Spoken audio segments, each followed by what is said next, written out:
you won't. I was a terror since the public school era. Bathroom passes, cutting classes, squeezing asses. Smoking blunts was a daily routine since 13. A chubby nigga on the scene. I used to have the tray deuce and the deuce in my bubble goose. Now I got the Mac in my knapsack, lounging black, smoking sacks up in accent sidekicks with my sidekicks, rocking fly kicks. Honeys wanna chat, but all we wanna know is where the party at. And can I bring my gat? If not, I hope I don't get shot. Better throw my vest on my chest, cause niggas is a mess. It don't take nothing but front for me to start something. Bugging and bucking at niggas like I was duck hunting. Dumbing out just me and my crew, cause all we wanna do is party and bullshit and party and bullshit and party and bullshit and party and bullshit and party. Party. Party. Party. Hugs from the honeys, pounds from the roughnecks. See my man say that I knew from the projects. Said he had beef, asked me if I had my piece. Short dude, 222s in my shoes. Holla if you need me, love, I'm in the house. Roam and stroll, see what the honeys is about. Moet poppin', hope poppin', ain't no stoppin'. Big Papa, I'm a bad boy. Niggas wanna front, who got your back? Niggas wanna flex, who got the gap? It ain't hard to tell, I'm the East Coast overdoser. Nigga, you scared, get the poster. Nigga, I toast ya.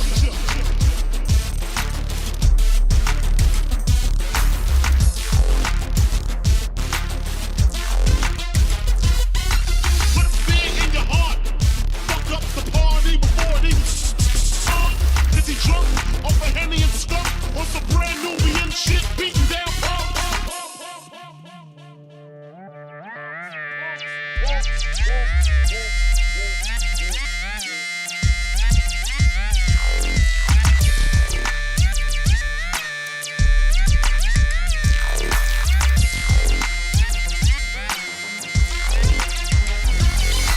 bitches in the back looking righteous, in the tight dress, I think I might just hit her with a little Biggie 101, how to tote a gun and have fun with Jamaican rum conversation, once in rotation. My man Big Jock got the Glock in his waist and was smoking, drinking, got the hooker thinking. If money smell bad, then this nigga big and stinking. Is it my charm? I got the hookers eating out my palm. She grabbed my arm and said, let's leave calm. I'm hitting skins again, rolled up another blunt, bought a Heineken. Niggas start to low down like kids got choked out, blows were stoned, and a fucking fight broke out.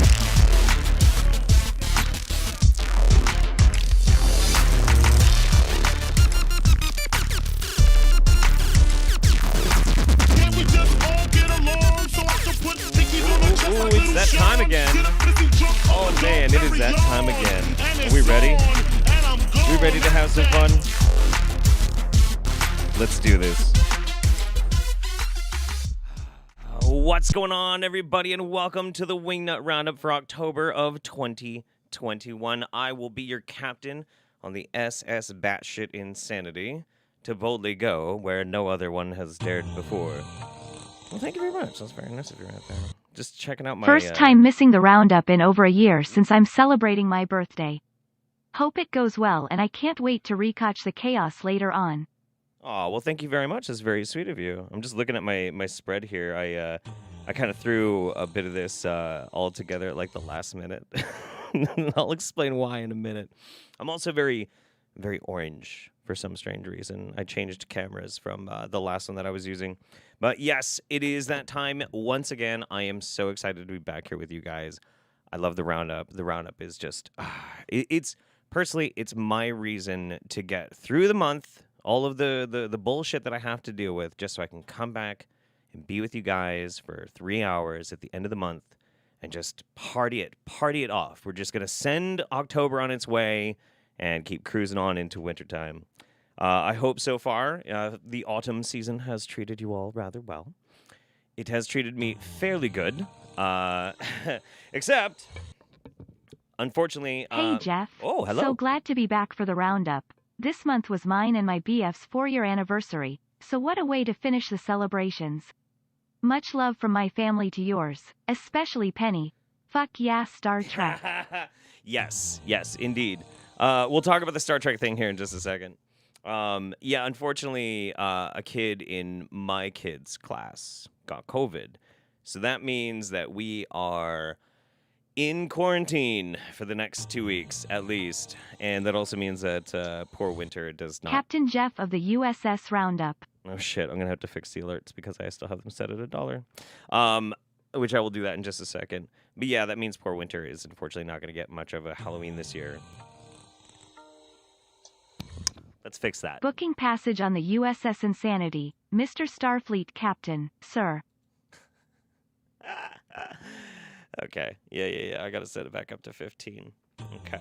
Here. Save settings. Okay. Cool. We should be okay. It might read this one. Hi, Daddy It Jeff. will. Just wanted to tell you that my wife thanks you and Ian for the kind words on the last Passion stream. Oh, you're very welcome. You're very, very welcome. This is very, very sweet of you. Yeah, that should fix the spam. The spam. Somebody was saying, yeah, man, we less super chats, more videos. Why not? Now, hear me out here. This is just me spitballing here. Why not more videos and more super chats? This is how I make my living. But yeah, so the Star Trek thing. I had this huge plan of I was going to do a Frankenstein costume this year for the Spooptober Roundup. And I actually could not get the time to do it because of all this crazy stuff that happened with COVID and, like, you know, having to go get tested and now in quarantine. But I happened to have this very nice Star Trek costume because me and cousin Matt are doing a podcast, a Star Trek podcast called Eject the Core. So if you like anything Star Trek and you want to check it out, it's actually, there's a link to my third channel on the description of this. So check it out. We're having a lot of fun. Doing commentary tracks, all sorts of silly stuff. So let's see. What else did I need to make sure I got all isolated and fixed? And is there anything else I want to bring up before we go to the mail? We got a little bit of mail. So I am going to read this one because I'm pretty sure that this person wanted me to because they kind of mentioned it. But make sure when you send me letters, let me know in the letter that it is okay to read on stream. And I don't think it said it on here, but like I won't read the whole thing because I don't know if there's anything in here that's like kind of like a little bit too much. But this is from a lovely person named Kristen, who is indoctrinating her boyfriend into my videos. Thank you very much. I very much appreciate that. But hoping I can get a good luck shout out to the next roundup for a fundraiser I'm doing. I'm raising money for foster kids in my community. When kids enter the system nationwide, they're given garbage bags to their belongings. I'm raising money to buy good duffel bags to give them instead. I've raised $400 so far, and I'm hoping to at least make $500 by the end of October. Even bringing attention to this issue is more than they get now. I'm looking forward to donating 25 bags in October. I've also included a drawing of a crab with mushrooms growing on it because I figured you'd enjoy it. It's kind of an inside joke, and I'll show you that in a second. But I tell you what, Kristen, that's really wonderful. That's very sweet of you. And if you either have a link to what you're doing or a similar charity that you feel really compelled about, please get a hold of me, usually through Discord or jeff@jeffholiday.com. Just let me know who you are, or talk to one of my mods, and they'll get it to me. And I'll try and put a link in the description of this one, and maybe we'll try and do something a little bit more and help them kids out, okay? But you sent me this lovely drawing. Let's see if we can get a good shot of this. Oh, shit, I don't want to break it. Hang on. Let's switch the camera.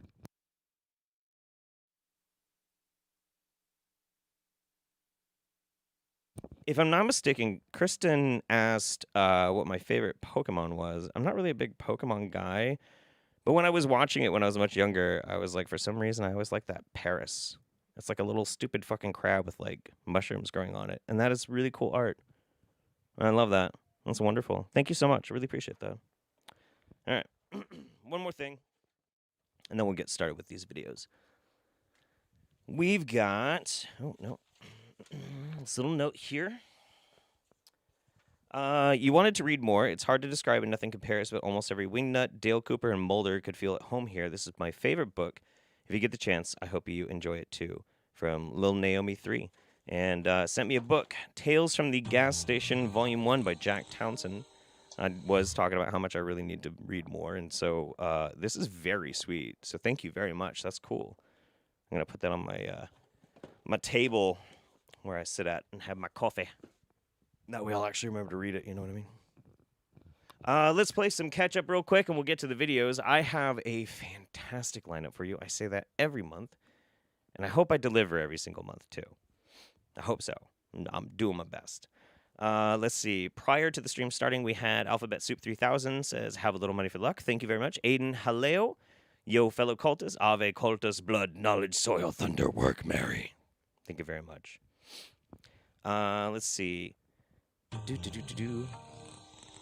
I'm trying to make sure there are ones that did not get Sick day from work. No better way to relax than with my partner Sky and Captain Holiday less than 3. Yes. Thank you very much. Jeff, Captain of the USS Roundup, yes. Darth Acutis, booking Patrick on the USS and Sandy, Mr. Starfleet, Captain Sir, thank you. Loke, hi, Daddy Jeff, just want to tell you that my wife thanks you and Ian for the kind words on the Passion stream. Thank you again. That one did read.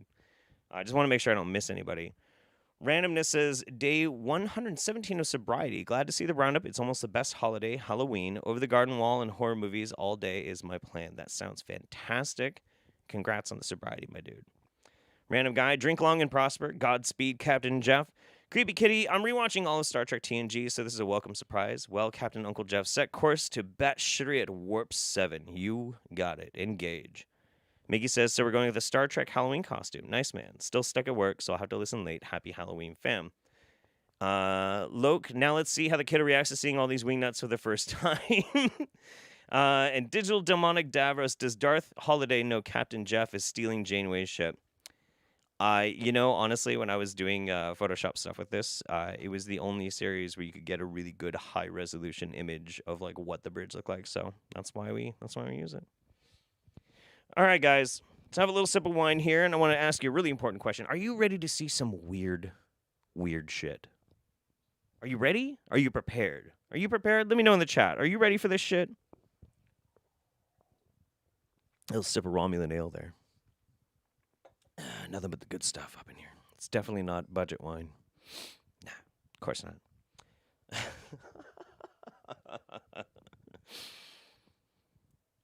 You know what? The Voyager Bridge is underrated. That show's underrated. It's got a lot of problems, but it was a lot of fun, too. Oh, you guys are into it. Okay, good. I'm into it. Yeah, I'm like, when I was, I don't know if I said this last month, but every time I go through the programming to like line up which videos we're going to watch when, I kind of try and like start telling a story throughout it. And this one tells quite a tale. Stoked to finally be here live. Would love to have you on my podcast at some point. Sure. You've really helped me discover a lot of BS that I try to help people see the errors of their ways by sending them your way. Oh, love that's you, very dude. Sweet. Yeah, yes. Love you too. Oh no, people are subbing to my Twitch channel. Whatever will I do?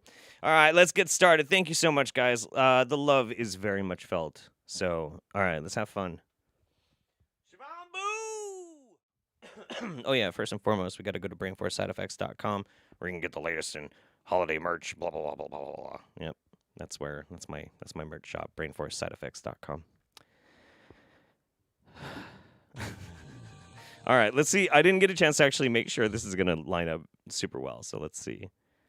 Ooh, you know what? We might have to tweak this a little bit because it's not quite fitting how it needs to be. So let's do this and this, and it's still not quite there.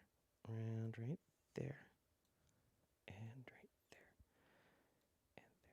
And I'm gonna try and make it look even better later, like while we're watching stuff. So anyway, in the same vein as like, so Hans Wormhat last month came back with a banger talking about how pandas aren't real, actually.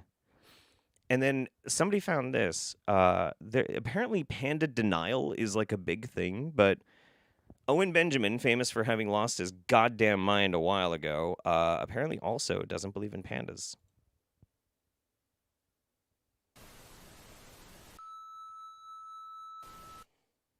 Are we ready for our talk about panda bears?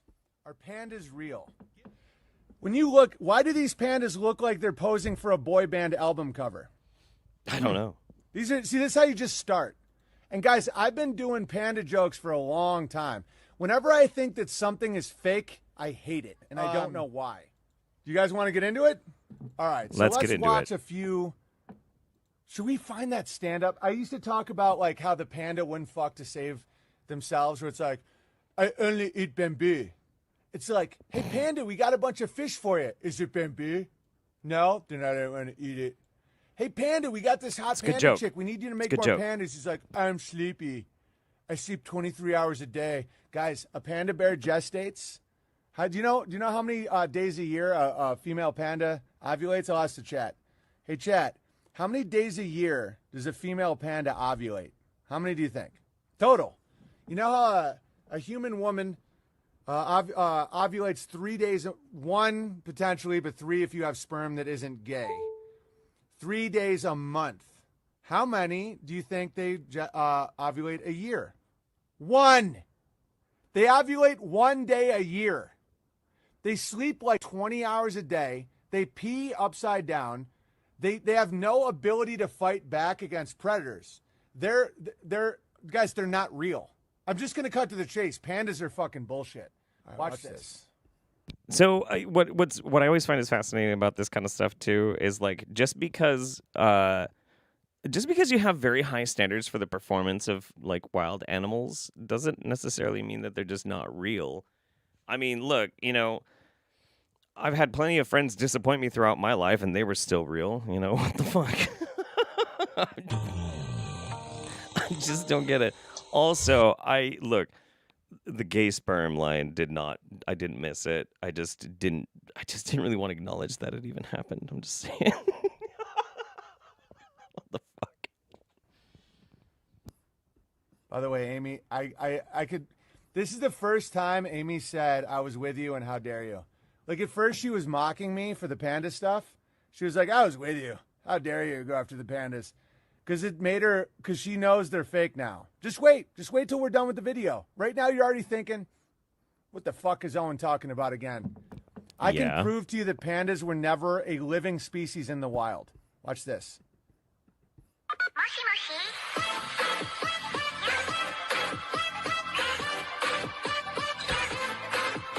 Let's not get copyright struck because Owen Benjamin watched some cute panda videos. Oh no, the mods have to approve every gay sperm post? Oh man. Changing that would be getting really deep into the weeds. I'm sorry. You guys are just going to have to deal with how much people want to talk about gay sperm, okay? I'm just saying, Only 5 minutes in? Oh, dude, no. We're going brave new worlds this roundup, okay? There are no brakes on this fucking train, all right? We're gonna get fucking nutty. Shit's gonna get weird, all right?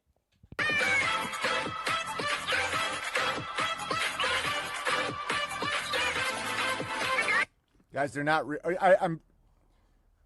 I think many times they are midgets being paid in booze, in outfits. Swear to God, I think that. Oh, how dare! See, the thing is, what the unfortunate part about this is, this could be a great comedy bit if he wasn't 100% dead ass serious. Because the dude was a brilliant comedian before he lost his fucking mind. This would be actually a really, really good one, but he is 100% legit, dude. Pandas aren't real. All right, we're not going to dwell on Owen for too long, but this is pretty great. There's no way that's ever been done. Okay. Tainan fake panda incident has already happened. An incident at a private zoo in Taiwan where a sun bear was painted black and white and falsely presented to visitors as a giant panda. Let's check out some information about panda bears. Panda bears. Bear in mind, it's the symbol of, a lot of nasty stuff. It's World Wildlife Federation. The panda, with its black and white coat, is adored by the world and considered a national treasure of China. Interesting. Are panda bears dangerous? No. All right, so all right, where's the giant panda Wikipedia? Let's just read about it, and then we'll watch more funny videos. Let's not do that. I am kind of curious what kind of global conspiracy he thinks the World Wildlife Federation is. That would be really interesting to try and dig into. Unfortunately, my tolerance for Owen Benjamin is about exactly 3 minutes and 20 seconds. Yep. That's about as far as I can make it for this bullshit. Woo! Anyway, so you've really made it once you're hitting the same intellectual rigor as Hans Wormhat. Just saying, my dude. All right, Puppet on strings. You missed mine, but it wasn't important. Just excited for this month. Glad to catch yours. Did I miss one of yours? I swear, sometimes these Streamlabs just do not come in for some reason. I'm not really sure why. I want to say, yeah, no, I didn't. Oh, I guess I did. Yes, Star Trek. So glad I'm off to catch this live. Much love from mine to yours. I'm sorry I missed that one, buddy. Miss Parker. Hey, Miss Parker. I bend the knee to you, good sir. Well, thank you so much. And Lauren Oliver. Hey, Jeff, if one wingnut was right, who would make you the most angry, and who would you be happy was right? Ooh. That is, that's a really good question. If one wingnut was right and it made me angry, it'd probably be anybody who's an anti-vaxxer because, like, it's just something that I've been really passionate about, and I've like really had to dedicate a lot of time to battling. Like, if they turned out to be right, which they're not, that would probably destroy me. Yeah, that would just completely crush me. As far as if they were right, I'd be happy. I'm gonna go with Farsight because the people at Farsight live in such a beautiful, beautiful world that is so make-believe, and it's so fascinating. I feel like it would just be the most bizarro, wacky, David Lynchian adventure of all time, and I think I would really like that. That is a really good question. That's a great question. Jillian, if she was right. You know what? Honestly, I'd feel good for Jillian if she was right, because nothing ever goes her way. If the Black Dragon was right, then we'd all be dead. By the way, we're not watching a Black Dragon JRASX video this month. He's still alive, but they are very dry and very boring, and he's not even on camera, and he doesn't say anything fun, so we're not even going to bother. But he's alive, just so you guys know. We're actually going to go to familiar territory because I want to watch this video early in the roundup because I want to give it its due. Me and Mems listened to this in the car yesterday. We had way too much fun. So, let's see how my good friend Jill Dog is doing. Play. So, finally, I realized that the Greek gods were not immortal. Oh, good. Or they would be here today. The Greek gods were mortal men who had more information than the slave class. And they constructed society to have the Illuminati and those that were not the Illuminati, the enlightened ones. The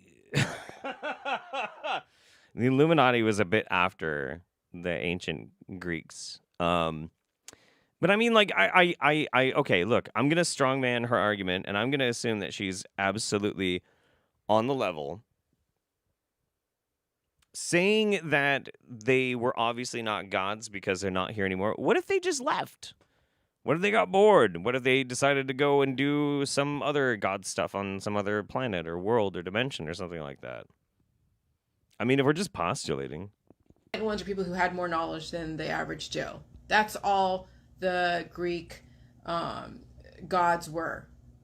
And so then you had the demigods, which were basically all the Greek gods because they were giving people life and also taking away life from people. And even all usual god of stuff. Even what we say the original gods, they were all mortal, and God equals mortal, because those that came down even in the original Sumerian pantheon, they were mortal. Yes, they understood the power of sugar and salt. Maybe they lived longer than the average Joe, but they weren't any more special than anyone else out there if you were given all the information. Like I knew when someone says, oh, you couldn't qualify to get into Berkeley, right? If I had the family, the support system, the financial resources, the predispositions, the genetic makeup, I could have gotten into Berkeley. If I had... Wow. Anti-classism Jillian, right on. Okay. I'm kind of digging this. I could have gone to a really good university if my parents were wealthy and influential too. Fucker. No, dude, kudos to you on that one. What does this have to do with the Greek gods, though? I'm curious. all the right chemistry and background, I could have gotten into Berkeley. Okay? But since our society is built on not a level playing field, then yeah, you could say, well, you don't have the capacity to do what I'm doing. And so... Based class equalist...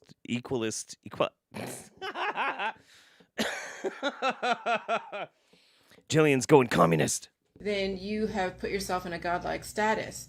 And so that's what then gave people the idea that Zeus was immortal. I mean, you can say that there's gods of the sun and gods of the stars and gods of the sea. And chemistry is all about messing with the chemistry of the environment to then create storms and create droughts. And so we're realizing that really it's physics that is behind what we think supports the whole God mentality. Okay, you guys know that I'm like the chief interpreter of Jillianese. I think this is what she's saying.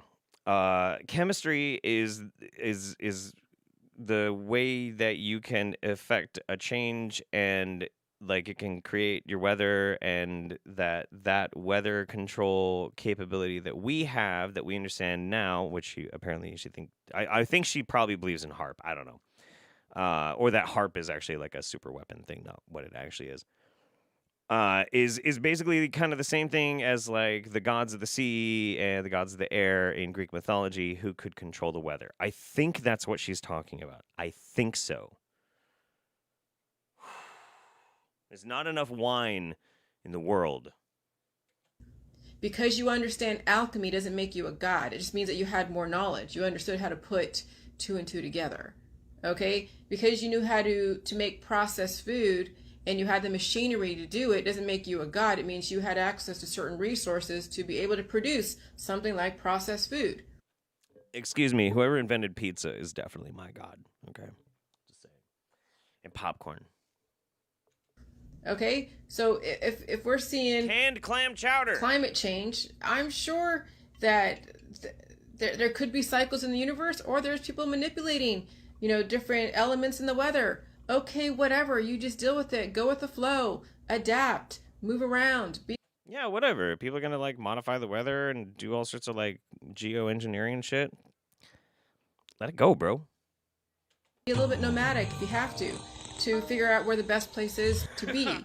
But I seem to remember one of your colleagues proving that theory. Didn't Kirk run into Apollo at some point?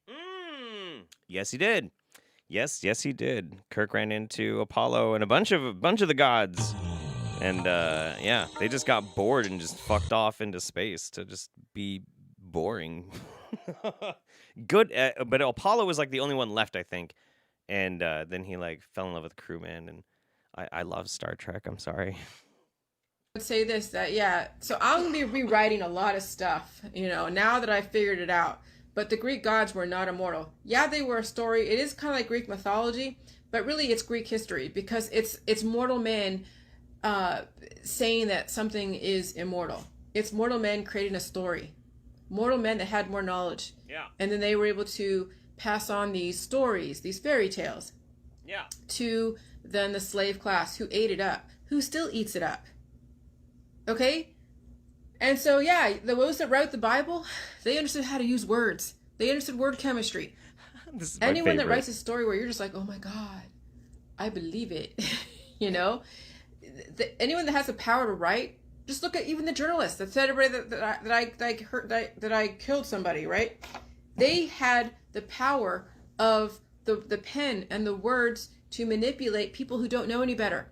So those that believe the journalists that I hurt somebody with salt, is no different than when someone writes the Bible and says that this person is more special than that person. So, my friend Nitty, who wrote the article for BuzzFeed Science on Jillian, I really need to clip this part out and send it to her. Like, yo, Jillian thinks you got the power of the gods. Just saying. Yes, I know. Word chemistry. Word chemistry. I love it. I fucking love it, dude. It's so fucking great. Ah, man, I love it. This video is a banger, and like all of it is a banger. I don't know if we'll get through the whole thing because we're already really long into it. But it's so good. I just really wanted to share it with you guys and start the roundup off on like a really good kick. And so when you already have evidence to show how easy it is to manipulate a large groups of people, such as people in the Catholic religion, the Christian religion, then how easy is it to then use journalism and mainstream media to shape perceptions about anything you want? That's the construction of the fairy tale. That's the construction of the Matrix.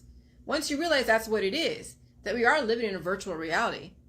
Okay, Obviously. I mean, when you watch like Fox and CNN, these are all bots, BOTSs, robots, that were programmed to spew out a very specific thought process. And when that thought process isn't viable anymore, then they're told to say something different. And every single time they want to change people's perceptions about a person, place, or thing, they'll go and modify their script. It's not that difficult to go and add and replace ingredients. And that could be words, that could be elements in a packaged food, that could be, I mean, anything in society. You add an ingredient and you take away an ingredient, you'll change the chemical makeup of a person. That's what she means by word chemistry. Word chemistry.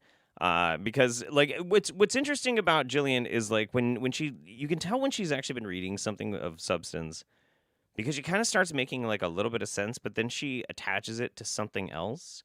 So obviously she started learning a little bit more about chemistry, and she's like, that's just like words and how people like manipulate each other and control each other, kind of like religion, kind of like wow. And that's how the belief is structured. That's like how Jillian's mind works. It's really fascinating. It's one of the reasons why, you know, despite how much I very much criticize Jillian a lot, and rightly so, for some very poor choices she's made, I am fascinated by her because she has a very, very unique brain. I think it's rather interesting, and I appreciate Jillian for that. As long as she stops fucking around with people who are terminally ill. Just stay away from that, kiddo, and you and I will be fine. We'll be aces. So it's Halloween time-ish, Spooptober. We're gonna get slightly. So here, like I was saying before, when I do the programming for the Roundup, I want to kind of tell a story. We're gonna kind of sweep in and out of things. So we'll have some spoopy stuff. Then we'll get to some other stuff. Then we'll go back to some spoopy stuff. Then we'll go to some other stuff. And hopefully it'll all flow very naturally. But before we do, MDV Mike, mortal men, a.k.a. not gods. Either that or they died by jelly juice. Oh, shit. Benton GJ. Jillian, if I was a completely different person, then I could have gotten into Berkeley. I mean, couldn't we all? Creepy Kitty. All I know is that Q would have had a field day with Jillian. That's very true. Lauren Oliver. Jeff, you're stuck in a zombie end of days situation. You're stuck with 3 wingnuts. Who would you pick to help you survive?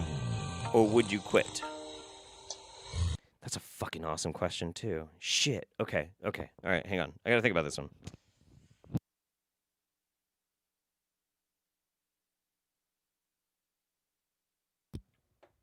Okay, I think I got it.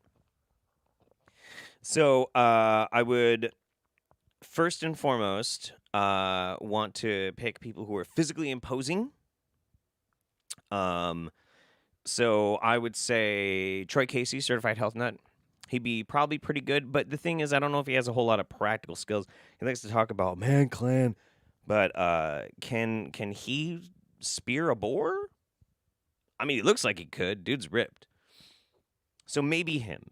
Maybe him. But he's got, like, practical muscles, which is why I wouldn't pick Frank Tufano, because... Come on, Frank. We know what you're doing. Let's see. Who else? Who would have, like, good survival skills? Who would be, like... Man, you guys, this is a tough one. Holy shit. I'm going to look at my list and see if I can think of, like, anybody that we got on the list here that I would actually want to try and survive the zombie apocalypse with. Holy shit. I don't know, man. God damn it. You just have to... Ah, man, I don't know. Let me think about it. And I will meditate on that, and I'll get a dream team. In the chat.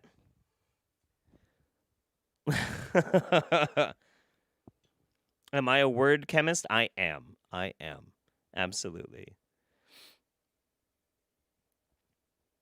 Let's see.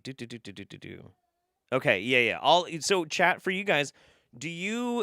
What would be your 3 favorite wingnuts that you would take to survive a zombie apocalypse? I'm kind of curious. Random guy 2324. Are you a word chemist, Jeff? Of course I am. What do I look like? A word tinker toyer? I'm full-blown alchemy chemist, motherfucker. Loke says, sexy Starfleet Captain Jeff. Stole that from Ems. Kiddo looks like really wide-eyed at you whenever you talk, so I think you have a new fan. Isn't quite as interested in Jillian talking, though, so I don't think she's going to be a wingnut when she grows up. Excellent choice, young lady. Excellent choice. You just stick with Captain Jeff. I'll never lead you astray. All right, let's get back into it. Well, actually, let's see. Some people are saying Jillian. I don't know, man. I don't know. Banana Lady. Dr. Mumby. The pastor who always deals with Jezebel, and the Fit at 50 guy. Okay, that's pretty good. That's not bad. Hans Worm. I don't know, dude. All right, let's go. So, it's time to learn about demons. We're going to learn about demons. We have a few demon-related videos, and we have the fighter inside. We haven't had her for a while. Not because she hasn't been making videos, but because they suck. But now she's going to tell us how demons can cause sickness. So today I wanted to talk to you guys about how demons work. See? A lot of people think that demons are these black beings that kind of float through the air. Whoa. Beings of color. Come on. Is that an okay joke to make? Shit, I can't tell anymore these days. Fuck. Let's turn it down just slightly, too. Oh, shit. Here's my monthly tribute to Daddy Jeff. Here's some either or for you. Star Trek or Star Wars? Halo or Mass Effect? Oh, that's a tough one, dude. That's a tough one. It's hard to compare Star Trek versus Star Wars. Star Wars, I don't usually like the movies, but I like the universe. I liked the books a lot. I am one of those fucking nerds. But if I was to sit down and like which one of those I probably love more, and it's probably Star Trek. I'm a big Trek nerd. Halo or Mass Effect? I've actually never played any of the Mass Effect games, so it's gonna have to be Halo. But Halo's great. Thank you, buddy. That is very generous. Very, very generous. We'll tongue kiss later. Okay. Sort of like the devil with the pitchfork, which we all know that is just not reality. And the same goes for demons. Demons in reality are things that humans normalize, that doctors normalize, teachers normalize, people normalize sicknesses as just everyday things. But demons work through depression, anger, anxiety, fear. They can work through many of addictions. And I've learned in my life that these demons are very slick and very sly. And the problem in our society is that these demons have been normalized. If you are addicted to anything, you can most definitely guarantee that it is a demon. I don't care what it is that you're addicted to. You shouldn't be addicted to anything. What if you're addicted to love? Is love a demon? What if you're addicted to Funko Pops? No, that's a demon. Yeah, that's definitely a demon. Shit, there might be something here. This might have legs. I do think it's very irresponsible to just kind of arbitrarily say, oh, you know, if you're addicted to something, it's a demon. Kind of takes away your options for having to deal with it responsibly. Just saying. fear is a demon because God doesn't create fear, and God doesn't create depression. God doesn't create... God killed firstborns. He leveled entire cities. He turned people to pillars of salt. He doesn't create fear, dude. What the fuck are you talking about? What are you talking about? I don't, okay. I try not to, like, get too into, like, religion, atheism, but, like, come on. Have you read the fucking Bible? That shit's crazy. Anxiety. So anything that has taken over you and that you are out of control of. So if you think about it, it is okay to get scared, right? Like, that's normal. It's okay to get scared. You get frightened. But when you are living in fear or living in depression or living in anxiety, you can most definitely guarantee that you are dealing with a demon and that you do need to pray and you do need to fix whatever's going on with you. Demons can be very deceiving because, like I said, human beings are taught to normalize these demonic beings. And a lot of the times, demons comes with their friends. So if you... Demons come with their friends. It's my kind of party. You know, I don't really know what she means by normalize, though. Normalize? What do you normalize? I just... is she saying, like, things that people can get addicted to? Like smoking or drinking or something? Like, that's a demon, and we normalize it? I don't know. I don't know. All I know is if a demon's behind my addiction to dump truck ass, then for God's sakes, keep people like Bob Larson the fuck away from me. If you have depression, you'll probably have anxiety. Demons come through sicknesses such as arthritis, just pains in general, feeling weak, feeling tired, feeling all these different feelings. And it's not that, oh, if you feel tired, it's a demon. No, it's much more spiritual and deeper than that. It's like, it's normal to feel tired. Is it normal to feel tired all day long? Like, for instance, I was drinking a lot of coffee, right? Like, I was having like 5 or 6 cups of coffee a day. And yes, I was feeling so tired and just so drained all the time. And I pretty much knew what was going on with me. I knew that I was drinking too much coffee, but it was like, because everyone has the voice of God in their head. Everyone has the voice of God in their head, right? God is your... No. No. God's not in my head. What are you talking about? The only voice in my head is Azathoth, the 7th level demon that's taken residence inside of my penis that whispers me to do terrible, terrible things to myself at night. What happened? Why do I smell toast? Oh, hey. Conscious God is always there. There's always a voice. You have to listen to that voice. It's important not to ignore that voice, because I was drinking 6 cups of coffee a day, feeling tired, feeling weak, feelings of sickness, and just, you know, it wasn't good. I knew what it was, but I just kept avoiding it because I liked coffee. I liked the taste of it. I like the fact that it had caffeine in it. But at the end of the day, I knew that drinking 6 cups of coffee was very addictive. I was addicted to drinking coffee, and I knew that I needed to quit coffee. I needed to at least quit the addiction part of it, where I had to have it, where I had to keep drinking it all day. And I'm going to be honest with you guys, I still struggle with that. That is my addiction. Caffeine is just been an addiction of mine. And everyone has these type of demons that...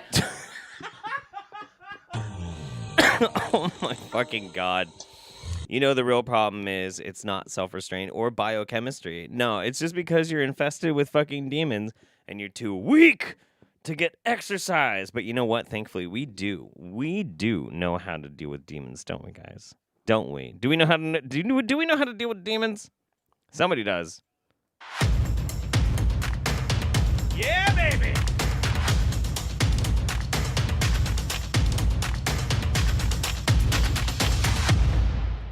Fucking banger! Let me explain how you can destroy demons. Yes! I'm often asked, what's the difference between deliverance and exorcism? Well, deliverance doesn't always attempt to destroy demons. Deliverance can... Deliverance? Pff, what are you, a wuss? Get on my level. ...refer to many kinds of spiritual intervention. That's why I call myself an exorcist, because I do exorcisms. An exorcist destroys demons. Deliverance doesn't necessarily require demonic manifestations or confirmation. Okay. Deliverance can be quiet, calm, and unperturbed. Exorcism is often rowdy, loud, in your face. And I don't do deliverance light. I do heavy deliverance, militant You know Bob Larson, he only likes it when it's hot and heavy. Ooh. deliverance, defiant deliverance, bold deliverance, aggressive deliverance. I name demons and I bind them. I torment them. I cast them out. I find the source of family. I tie them up in my basement in a bunch of shackles and get out my violent wand and shock their little demonic nipples. Just, oh, you're a bad boy. You're bad.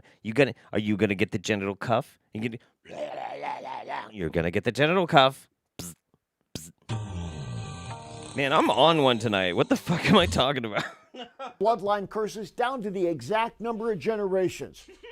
Exorcism, which means interrogation, torment, expulsion, purgation, purification, and the demon's abdication. That's what I do. That's why I'm an exorcist. And by God's grace and the power of Jesus Christ, I feel I am called to destroy demons. Cool story, bro. Frankly, I'm getting a little tired of hearing puffed up preachers call themselves apostles or prophets. We have far too many apostles or prophets and too few exorcists. Goddamn right. We have so many who want the prophetic that has become pathetic.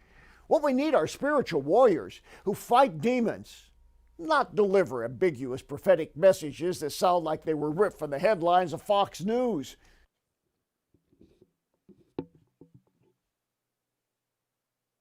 Oh my God. As soon as I heard that fucking line, I'm like, it's going in the fucking Roundup. This is chill, dude. This is wild. Bob is calling out some people. He's I read snatching this week that wigs. some prophet has seen orange and purple angels. What we need to see are fiery red demons and send them back to hell where they belong. Yeah. Consider these scriptures. Mark 1, 23 through 24. Now there was a man in the synagogue with an unclean spirit, and he cried out, saying, "Leave us alone. What have we to do with you, Jesus? Have you come to destroy us?" 1 John 3:8 says, "For this purpose the Son of God was manifested, that he might" what? "Destroy the works of the devil." Like the word deliverance, the term spiritual warfare means many different things to both Christians and non-Christians. New Agers use the term. And look, okay. I'm going to let you guys in on something, actually. This has nothing to do with this video, really, except for tertiarily, something that just popped up on screen right now. Now, there's a lot of times throughout my life, my YouTube career, where I've said some very incendiary, caustic, and controversial things. I have been canceled more times than I can count, but you know what? I'm going to tempt the fates to you right now, tonight, and I'm going to tell you, the movie The Love Guru is really good. It's a really good movie. It's really funny. I really fucking love it. Cancel me if you must. Kill me if you need. But it's a good fucking movie. I love it. I'm sorry. I love it. They use those words, spiritual warfare, to describe combat against negative energies or dark alien forces battling against the light, whatever that means. Even among evangelical Christians, spiritual warfare can have a watered-down application. Spiritual warfare, to those who don't actively practice deliverance and exorcism, often signifies almost any kind of prayer or Christian activity that is moderately exposed to evil. But real spiritual warfare addresses demons directly by name and assignment and strips these evil powers of their ability to torment. Okay, this is fascinating, Bob, but how do we destroy demons? Because you told us that we can learn how to destroy demons. You get 20 more seconds because I was waiting to see if you actually do say this. Oh my God, did you guys cancel me? Fuck, you canceled me because I like Love Guru? Fuck. It's got one of the best lines ever in movie history. I made you the Quebec pizza. It's a Pop-Tart with the ketchup. It's good. That's the best line ever done in cinema, hands down. Fucking Citizen Kane. Pfft, fuck off with that shit. Love Guru. Anyway, 20 more seconds on this shit. Consigning them to the pit, spoken of in Revelation 20. Here's another scripture to consider. Matthew 8, 28 through 29. When he had come to the other side of the country, to the This is not how to Gergesenes, cast out demons. You clickbaity fuck. Fuck you. Come on. last days, more than ever, we need anointed men and women of God who will destroy demons before the time of God's final judgment. Your financial support and prayers make it possible for us. What the fuck? He didn't even try and like sell like a program where you can learn to be an exorcist. Bob, you fucking. I'm very upset. Tim M says pumpkin spice chili juice has made me into a pie-scented god of waterfalls. Totally worth the stroke risk. That's a great super chat. Fuck my nuts. That is good.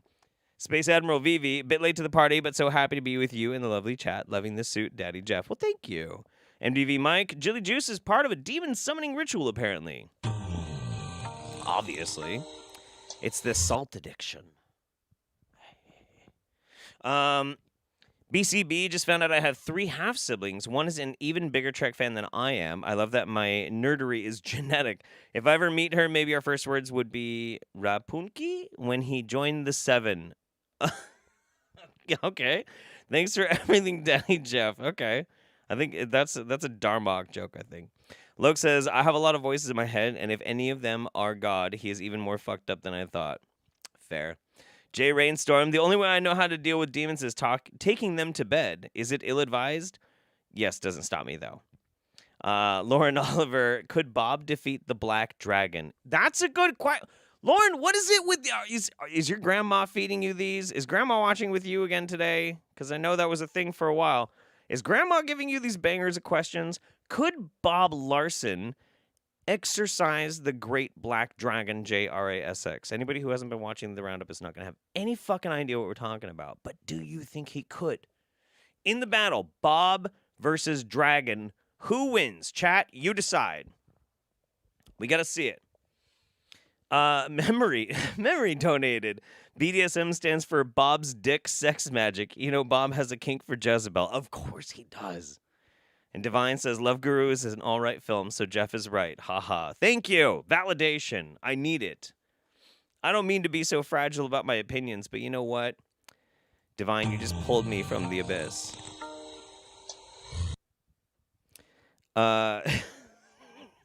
You know what? We're going to get to that one after this next video. We gotta move on.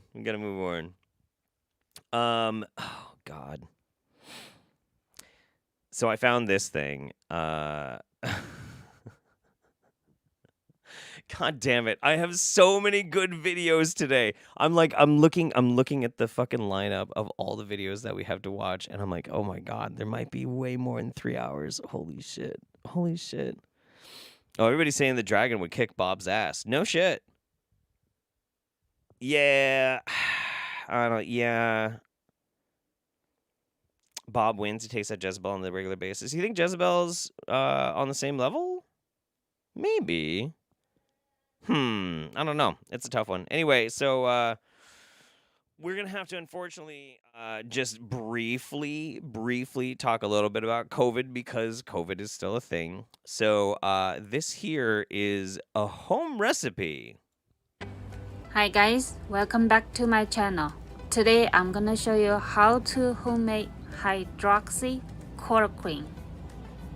We're gonna get some organic grapefruits and organic lemons.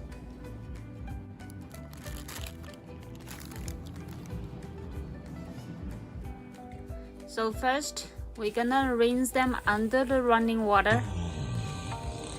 So I'm not gonna play this whole video because the video itself isn't really that much of a banger. It's not that fun.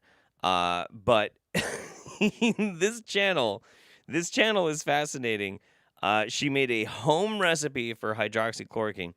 Basically, it's a bunch of citrus fruits that she then scrapes all the peels, puts the peels into like I don't know if it's a pressure cooker or not, but like adds a little bit of water and some other stuff and basically cooks the peels. And then you like you cool it down, you strain it, and you drink it. That's not hydroxychloroquine, and it still doesn't fucking work. I'm sorry. It just doesn't. It doesn't fucking work. It doesn't work. So but I saw that, and I was so fascinated because like I don't know how well this will translate onto. Yeah, it's not really going to translate well to like you guys being able to see it. But like the comments are fascinating. You need to make sure you take a zinc supplement with this because hydroxychloroquine only works as a zinc ionophore, meaning it helps zinc get inside of the cell. Somebody looked up enough bullshit chemistry from anti-vaxxers to then try and be like, actually, you see, your homemade hydroxychloroquine isn't going to work without zinc, actually. Thank you for this recipe. My Caribbean family says it is the pith that contains most of the quinine and protected them from malaria. It's fascinating because people just eat it up. They're like, fuck, dude. I don't want to take a vaccine that's experimental, so I'll boil a bunch of like lemon and grapefruit peels and drink that. I'll be fine.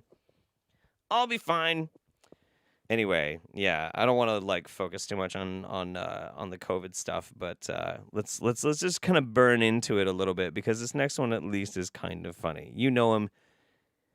I don't know if you love him. I kind of love him just because of how predictable he is, but kind of a giant prick. Mr. Ralph Smart. They could say tomorrow, there's been another outbreak.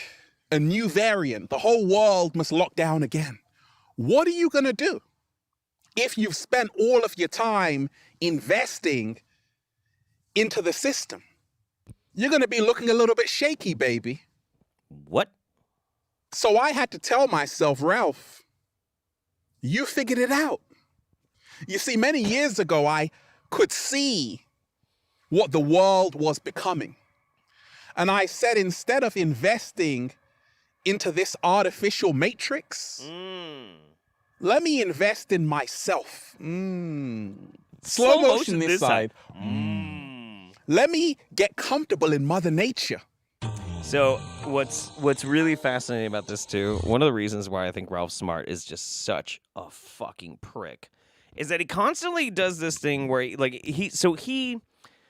doesn't like the vaccine. He's upset about the vaccine because his audience is going to be upset about the vaccine. He knows exactly how to play to his audience. He's talking about you need to get yourself out of the system, out of the matrix, out of this, out of that. The dude makes shit tons of money selling self-help bullshit. That's it. That's how this guy makes all of his fucking money. So like the notion of like you have to get your money and everything out of the matrix by instead you need to learn how to do that by then giving me money. It's like it's kind of like even if the matrix idea, this like false reality sort of thing that these people talk about was real, if it was real, which I mean you can make arguments like it's kind of real, but whatever. Wouldn't that make him a parasite? A carrion eater? Wouldn't that make people that just try and like siphon off money from people in order to like pitch their ideas on how they need to like tool their behavior? Doesn't that make him gross? I think so. But instead, because it's a very, very well established and very lucrative grift, people are like, you're just speaking your truth. I haven't looked back since, Deep Divers. And we ain't even had breakfast yet. Can I get a hello? There. Plan B. Current events. Survive the end times event. I had a friend, she contacted me. She's like, Ralph, I need a solution. Like, they are giving us a deadline to get the shots. And yeah. I'm not really feeling it, but I don't know what else to do. And I said, you need a plan B. You need a plan B, honey. Don't worry, I got you covered. Let me talk to you. You see, you have to learn how to detach. That word, detach. Don't think that the job you work at is always going to provide for you. I'm just gonna walk you through this a little bit while we're listening to it, because this shit is like, I think this is actually fucking evil. So this woman is concerned. She doesn't really want to take the vaccine, but her job is making a requirement, and she contacts him and says, "Well, what do I do? Like, I might lose my job if I don't get vaccinated." So he's like, "Stop thinking that job is always going to provide for you," which is good advice. However, you're seeing what's happening in Italy. They're like, "Hey, if you don't have that green pass, you ain't coming to work." And do you know what's happened? Because a lot of people are like, "Oh my gosh, I got to provide." They're just going along with it. They're like, "Hey, okay, I guess I have no choice." You see, when you have a plan B, you don't have to be forced to do something you don't want to do. So what's the plan B supposed to be? Slow motion this side. Repeat after me. My body. My body. My choice. My choice. My freedom. My freedom. That's why I say every single day, we are creators, and you have to learn how to be a co-creator of your own reality. This is the ultimate plan B. Because when the system collapses, like it's already collapsing, you don't want to go down with it. Where is the advice for the woman who's upset and thinks that she's going to lose her job? What did you tell her to do? What plan B? Well, when everything collapses, but what if it don't? Well, then you need to breathe in that good-ass prana bait. What the fuck? Implement all of these laws, you want to be able to fly above the storm. Ralph Smart is flying above the storm like it's not even affecting me. Why? Because I'm creating my own reality. Yeah, on the backs of gullible people paying you money to say literally nothing. Literally nothing. Like, I like to point out this type of stuff because, like, I hope. Because when somebody first pointed this out to me, how people like him say literally nothing, I started seeing it fucking everywhere. Everywhere. All the fucking time. Dude, it's crazy. Why? Because I detached from the system that was trying to enslave me. Oh, I like that. You see, freedom. You get 30 more seconds. Your desire to be free must be greater than your desire to remain enslaved. Your desire to be free has to be more than your desire to be enslaved is the stupidest know-nothing bullshit hollow fucking statement. What if, and he's talking about having to work a job and maybe having to get vaccinated. What if you're thinking about things that are more than just you, your family, your kids, this, that, and the other fucking thing? I don't know about you. But if I had to, like, maybe risk dying so that my kid wouldn't starve, I'd do it. I would do it. Of course I would. Like, it's so fucking dumb. And the vaccine, it's safe and it's effective, and everybody who watches this channel fucking knows that anyway. But, ugh. All right, 15 more seconds of this shit. Living a mediocre lifestyle. And this is why a lot of people only focus on plan A. Because plan B takes work. Plan B takes rearranging. Plan B usually can get in the grocery store or a pharmacy. Anyway, I'm done with Ralph. Fuck him. He's annoying. Did we get somebody trying to, like, spam porn in here? That's so funny. What was it? Hot girls and boys video chat. Gross. Yeah, just ban that shit. Just a bunch of spammers. All right. We needed to watch at least a little bit of Infinite Waters. We hadn't seen him on the Roundup in a while, but he's always highly entertaining. Oh, dude. Okay, so Screwbucket says, what would you rather eat, a glass of jelly juice or an entire portion of spaghetti made with pumpkin spice pasta sauce? This is real. It's being sold at my local grocery store. Evil comes in many forms. Spaghetti made with pumpkin spice pasta sauce. I do not mind pumpkin spice. I don't. I have had a pumpkin spice tea. I've had a pumpkin spice latte that they were actually rather tasty. But the idea of pumpkin spice spaghetti, give me the jelly juice. Fuck that. Random guy, can Bob teach me how to beat demons at SummerSlam? I think so. In fact, dude, so I'm not big on wrestling. I was when I was a kid. But now that I'm thinking about it, how badass would it be to have Bob Larson be like one of those, what are they called? So like you'll have the big meathead wrestlers up there and they're wrestling and shit. But then they'll have like the dude who's just like cheering them on and shit. You know, wouldn't that be great? And like we have women wrestlers now, right? We totally have women wrestlers. So like we could have a woman wrestler named Jezebel, and Bob is her handler / exorcist. So she tries to like jump into the bodies of the fucking audience and shit. He can like put a Bible up their butts and they just pop right back out, and that's how she's staying in line so she can be a pro wrestler. This is a great a manager. That's right, a manager. This is a great idea. Holy shit. Somebody should get a hold of Bob and let him know. This is a great idea. Lauren Oliver. Lol, different Lauren. I'm the one who is part of the youth group, martial art, new age cult. Oh, right. From Nova Scotia. Trying to get you to eat a donair. I don't know what that is. BCB, don't tell the Woosters that's not how you make hydroxyl what the fuck when. If they do it her way, it might save some lives. Next up, how to make ivermectin from Fruit Loops. Cara Hughes says, hi, Jeff. Love the roundups. You've helped me keep my sanity. Well, thank you. You watching has helped me keep mine.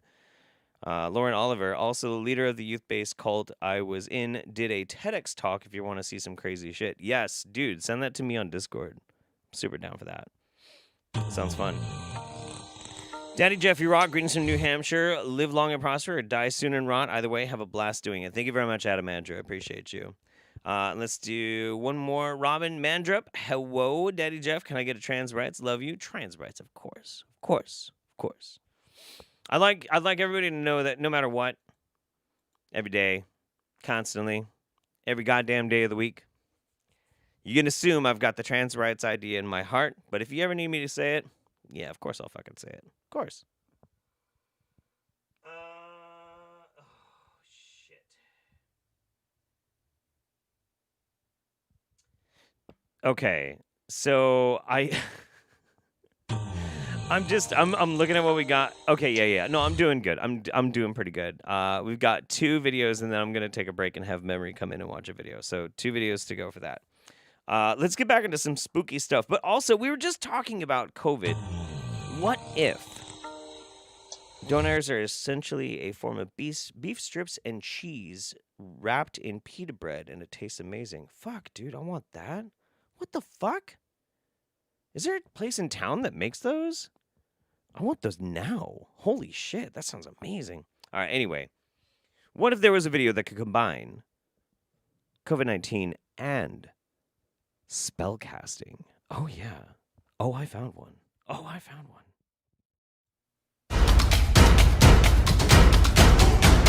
JS Garrett, your intro is too loud. Fix it.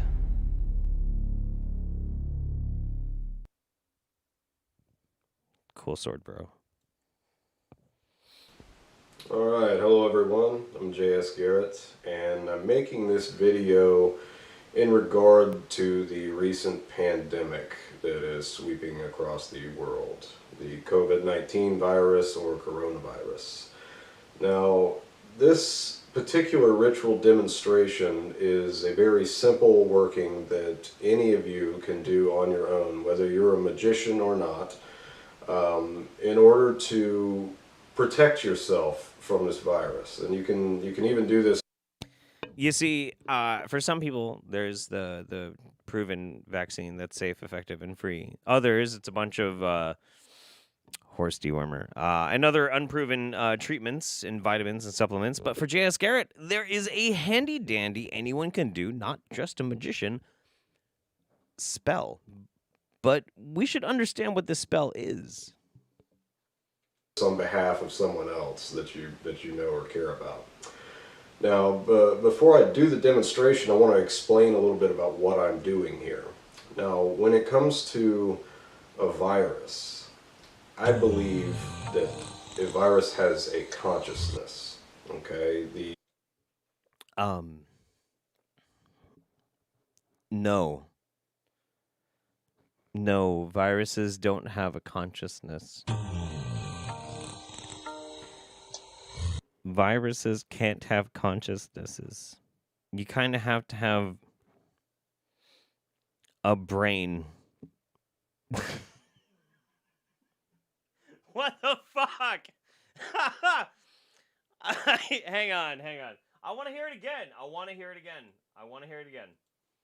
I believe that a virus has a consciousness. Okay, the spirit of the virus is what a shaman would call that. It's the consciousness behind the energy that is creating the physical manifestation of the virus on this physical plane.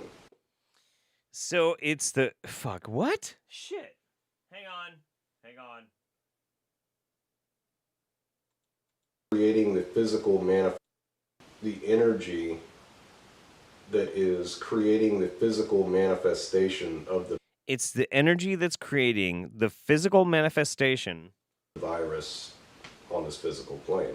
Of the virus on this physical plane. So the metaphysical consciousness of COVID-19 that creates the material body on this physical plane. Okay, got it.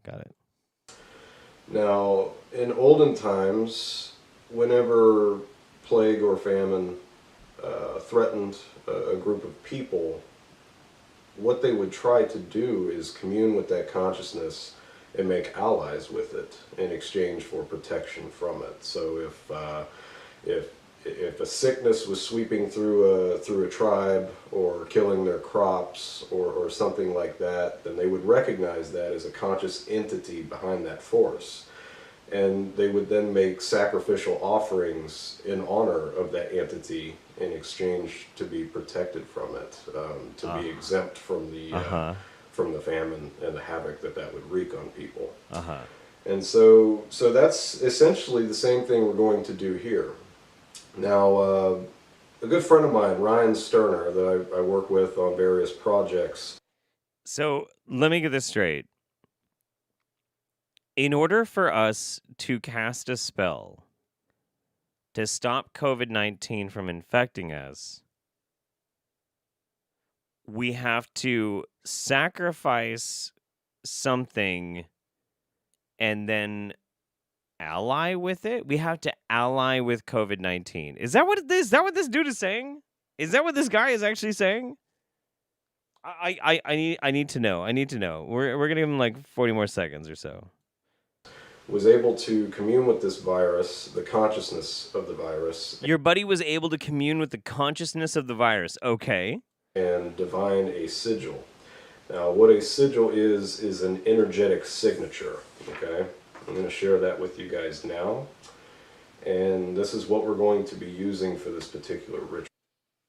That looks like okay. I'm really going to be dating myself with this one.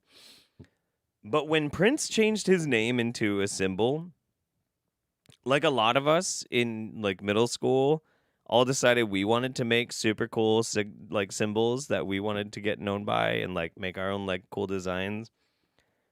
That's what that looks like. That seriously is what that looks like.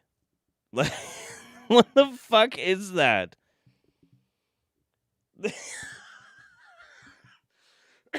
Your line work is shit. Get this motherfucker a spirograph. What the fuck is happening right now? Oh my god, that's a COVID-19 sigil, everybody. Okay, just so we understand. Oh my god. I can see something coming in that's gonna pop up in a second. That's why I was kind of chilling for a minute. There we go. Take my money. I'm stitching stuff for LARP as I listen. Surcoats and tunics. Love you all. Oh, that's fucking rad. Hell yeah. I miss going to campouts and stuff like that. That's very, very kind of you. Thank you very much for your generosity. All right, a little bit more on this. It's the energetic signature of that virus, of that consciousness. Okay, and through accessing that, you can access the consciousness. Oh. So, okay. What this rite entails is very simple. Instead of trying to It's my combat god's damn this- uncle again. Barbie Garrett is my bio aunt. I wanna SCREM. Oh shit, that's right. Oh my god, I totally forgot about that.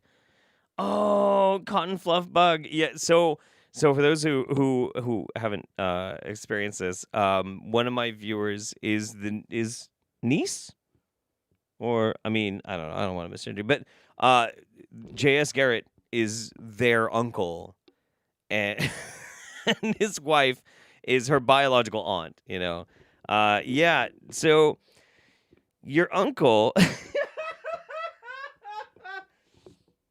You know what? It's fine. Like, I don't care if he believes this kind of stuff, whatever. I just hope he's not selling this. As long as he's not selling this, like, whatever then.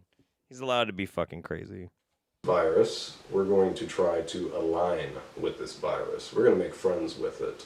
Oh. And it's a very simple thing that anyone can do here. Okay. There's not going to be... Well, fuck, dude. It's a simple thing and anybody can do it. All you have to do is what? You just have to commune with the virus. You have to commune with the virus, right? Like, I guess the energetic alignment, the vibe or something like that. Like, I mean, like, so to just be straight up honest with you, like, if you're doing something as important as, like, communing with an overarching, giant, energetic being that has the ability to manifest itself in a highly contagious viral state that could just spread the world around, it seems like it would be dumb if you could just simply do that with a shitty fucking Sharpie marker drawing in your crap ass little home with a brass bowl and whatever that liquid is probably like alcohol or something. You'll light it on fire or some dumb shit. I think you need a louder statement. I do. I think you need a louder statement. Like, if you're really gonna go all out, you need to plead your case. Okay, you need to plead your case, and that's all there is to it.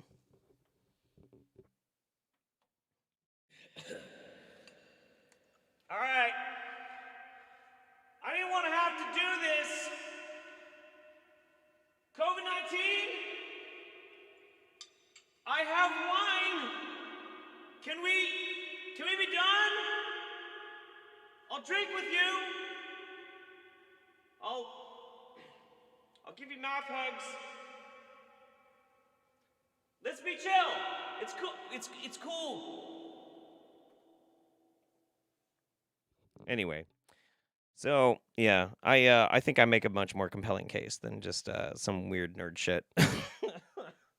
I say in a Star Trek costume. Shit. So anyway, let's see. I'm gonna jump. I don't know. I've thought about it many times, my friend. Wine and dine the COVID. That's right, dude. You know what? Here's the thing. I am a classy lady, and I require being wined and dined. But if it will stop a global pandemic, I'll take a shot in the mouth from COVID-19. Fucking whatever, dude. I'll take one for the team. For all of us? Fuck, of course I would. Wouldn't you? I think we'd all would. God, just let this shit be over. Fuck me. Oh, Jesus. I gotta catch up quite a bit. Dan Hines says, hi, Jeff. My husband Finn's birthday is coming up this Friday. Would you mind giving him a shout out and some birthday wishes? Shout out to you, Finn, and Hi, happy Jeff. birthday. My husband, Finn's birthday is coming up this Friday. Would you mind giving him a shout out and some birthday wishes? He really deserves it. Oh, no, absolutely. It's just I just hadn't gotten a chance to read it. You should refund one of those because you sent me 10 and then you sent me 15. Refund one of those. But yeah, of course, dude, of course. Finn, happy birthday. I hope you have an amazing time. And yeah, it's on Friday, so that's still going to be in October. That's cool. Does that make you a Scorpio? I always get in trouble with Scorpios. I don't believe in astrology, but for some fucking reason, I'm always friends with Scorpio dudes. It's strange. Very strange. Charlie Harwood, pitch it to Vince McMahon right now. Oh, the idea of Jezebel and Bob Larson. Fuck yeah, dude, of course. Aiden Halio, Ave Cultus, Ave Nero, Ave Cannabis, Ave Esoteric, Ave Wealth, Ave Opus. Mythic Templar, happy Halloween, love the show. Can you shout out my wife, Charlie? Charlie, you've got a fantastic spouse. They are amazing. And they obviously love you a great deal. And they have fantastic tastes in YouTubers. You should be proud of them. Because I feel like they're proud of you. Aiden, Merry Halloween. Thank you very much. Digital Demonic Davros. Hey, Jeff, in 2 weeks, 2 flat earth conspiracy nuts have passed not believing medical advice. Rob Skiba and a guy named Jibby Jedi. Jibby. Fuck me, fuck. Parallax Eclipse. Very important question. Cisco or Picard? Cisco. Or Garrick, even if he's not a Captain Commander. Cisco. Cisco is the shit. Cisco is absolutely the shit. Thank you again, Raven Fire. Sam says, howdy ho, Captain Holiday. A little late to the roundup, but make sure to watch it all tomorrow on break. Happy Trekkie Halloween, Captain. Thank you. Sorry again, Cotton Fluff Bug. All right, cool. One more, and then Mims is going to give me a quick little break. Let's see. I don't even remember what it is. Oh, yeah. Yeah. Okay. All right.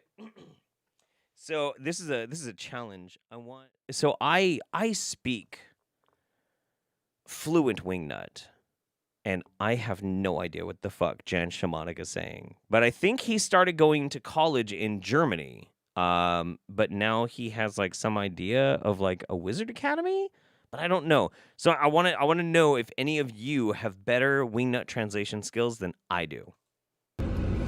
Yo, let's turn it up here. A bit like fresh air, yo. White Tiger back on track, yo. This is a ticket to head dome to the highest altitudes and stairs. Back on track. Yeah, time for some adrenaline. Been disillusioned. Like, it's only a fight against myself. I only fight against myself, my own patterns, because I see reflections of my own mind. I kind of know how this decoded thing works. And, you know, fight of my life, I applied a tactical plan, although the tactics in the past maybe were shit. But in this Umbrella Academy, right, because you build up ceilings above your, like, squares where you live in, so this represents your state of consciousness. Maybe it doesn't, I don't know, but that's why, you know, Academy of. So I want to mention this. I don't necessarily know if he's on any drugs or not. He seems to be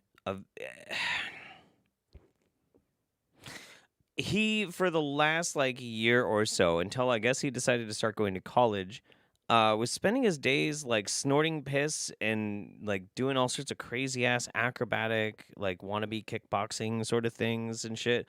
I don't know what's up with Jan Shamanic. I really don't, but I'm trying to understand. And I usually wouldn't really care about one of his rambling videos, but I think he's starting to try and make a wizard school. And he's also driving while recording himself, which is pretty fucking dangerous. But yeah, I want to know if are you picking up that he's trying to make a wizard school, like a Harry Potter wizard school? Listen to this. Wizards or Umbrella Academy sounds like a brilliant idea. And well, I could teach you basically right here, right now, in 1 minute, what it might be about, or what it is about. It's about a higher state of consciousness, a higher state of spirituality, that you start to work metaphysically with your environment. And this basically is only about your mind state. So to alter your mind state, first, because from my point of view, a lot of beings are in the mud, so was I, so am I. And to get out there, we can do sun gazing, like looking straight into the sun. We can do Shivambu, which is urine therapy. and we can do movement practices, move mind practices like kinetic yoga, Thai Tawi, which is the born process of the world, Kalari Payatu, and kickboxing. So this is it. Maybe Falun Gong, take care about your values and take care about your shit. That's it. So these humble words, I love you. Stay awesome. Umbrella Academy, Academy of Wizards. Here we go. Woo! Boo indeed, my friend. Boo indeed. I think that he is trying to make a wizard academy where they drink pee and they stare directly into the sun, and then they do blind yoga because they'll have burned their retinas. And yeah, and he wants to name it the Umbrella Academy for some reason. I don't know. I do not know. I have not been able to wrap my goddamn head around this shit. Oh, man. Oh, it's so weird. But you know what? Here's the thing. I firmly believe that this is all happening because Jan Shamanic is because I don't really quite understand a lot of what he says, and that's very American centric of me and all that kind of shit. Blah blah blah. Sorry, but I believe from looking at his channel that he is actually attending university. So he's like putting himself out there. He's educating himself and like enhancing his mind with new concepts. So good for him. Good for him. What he is now choosing then to do further with it is a little... It's a little weird. It's a little weird. Hi, baby. Wait. You gotta ask for permission to come aboard. So if I understood the assignment correctly, we have to pay him tuition to drink our own piss and stare directly into the sun? Yes. Can I come aboard? Come on. Memory holiday, everybody. You know what? I don't know why I've been using that other camera for so fucking long. Because this camera, like, look at it. It looks fucking great. Yeah, compared to what I've been using. I don't know why I was using that shitty camera for like the past 4 months.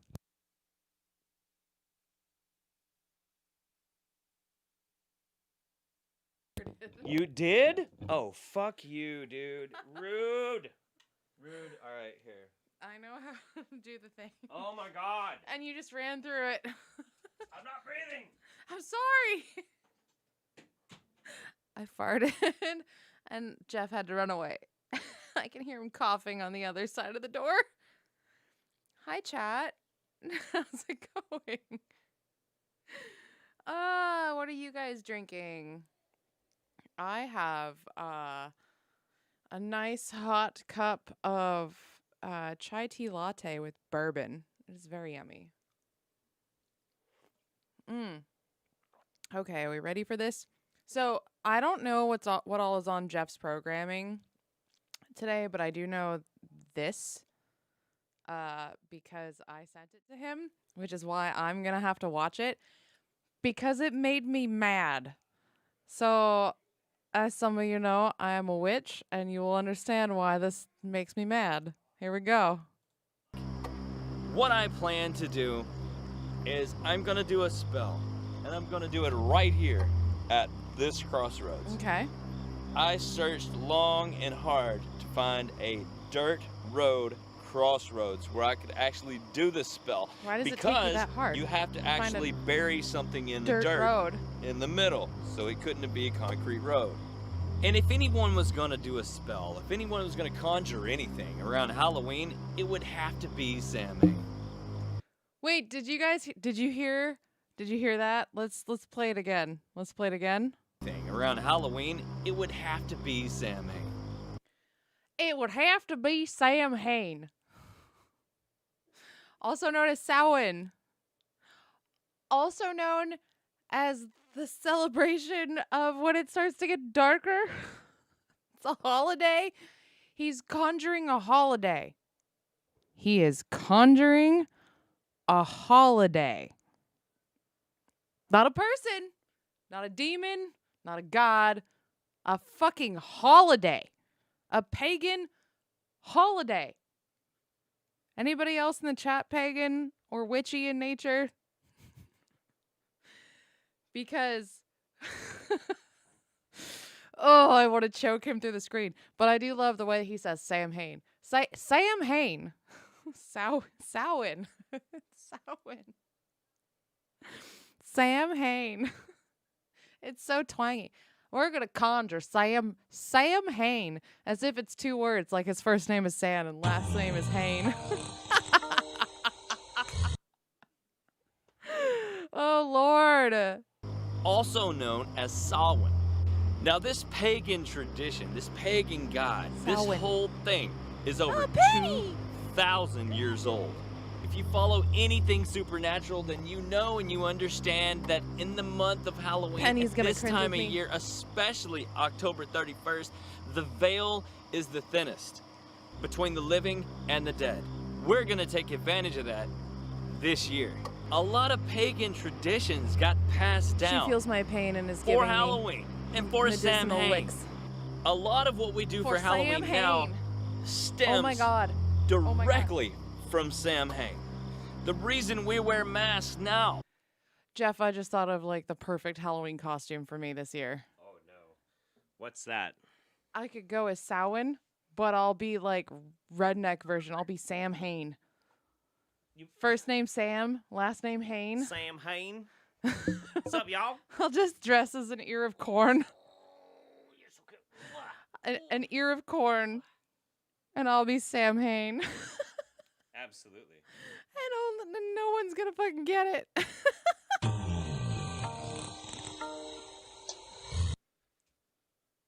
Hi mems, I am drinking rum and coke and some beer. Can't drink too much due to me having to take care of our new kid, so my wife can get some sleep, so we will see how long I can do with all these crazies. Yeah. Oh, congratulations on the new baby. New baby. But yeah. Any witchy pagan people in the chat, you also are cringing really hard. Also, I vote we make a new Halloween character called Sam Hain. And it's just vegetables. Yeah.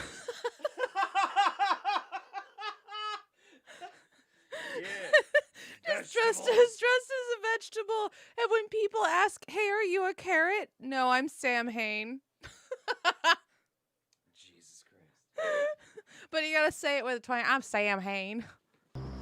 Back then, they believed that if you wore a mask, that would hide you from him when he came around. From him. People As left if it's a candy person. out It is not to a person. appease him. It's not People a person. lit jack-o'-lanterns to ward him off. Sam Hain is no joke. It's no You joke, can but look it's him not up. a He it's is not in a person. a lot of books and a lot of history.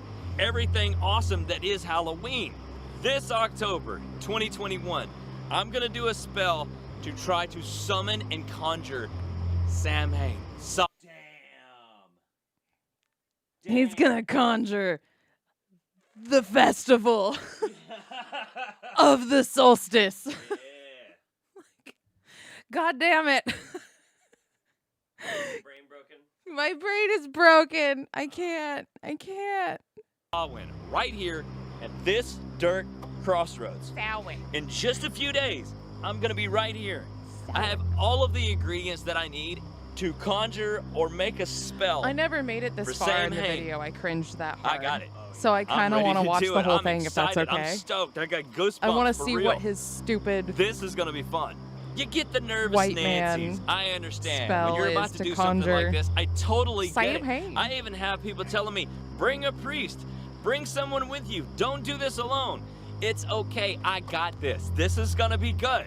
I want to document this entire shebang-a-bang. I want you guys to see it.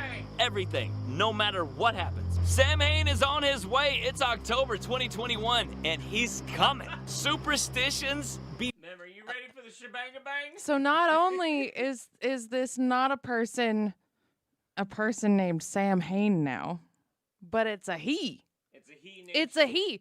As if it couldn't be a female. It's a femoid. It couldn't be a femoid. This whole shebang-a-bang called Sam Hain. Lord. Damned, I'm doing this. I searched for hours to searched find the for perfect hours. dirt crossroads. Right here. Good a place as any. Good a crossroads as any. This dude Four acts ways. like he's never seen a dirt Right road here. before in his life. It's amazing. He found Right. that Amazing. I found a dirt I wanted road. something completely recluse, completely out there, no civilization around, no one to save me, no one to hear me scream. Why not? This is in the middle of nowhere, and Do that's you exactly actually- how I want Are it. you actually gonna This do is the coming fucking soon. spell? I'm ready for this. Are you ready for this? You don't even Thanks do for the hanging out fucking with me. spell? I appreciate that. Oh you my do what you do, and God. I'm gonna do what I do. The next time. It's a hype video. That is so. I know. He just talks about a shebang-a-bang. When he said he was going to summon a holiday, I thought he was going to summon Daddy Jeff or Mems XD. Love you guys, Sky and Daniel. I mean, technically he did, right? Technically he did summon a holiday. He summoned both of them, but one of them is cringing much harder than the other. Yeah. Well, you have an emotional support dog to help you, right? That's true. I have a panty. Yeah. I have a panty. Thanks for letting me go pee. Appreciate you. The chat really wanted to see her. Yeah. So let them have like a second with Penny. They've had so many seconds with Penny. Oh my gosh. You disappointed? Dude, we're all disappointed.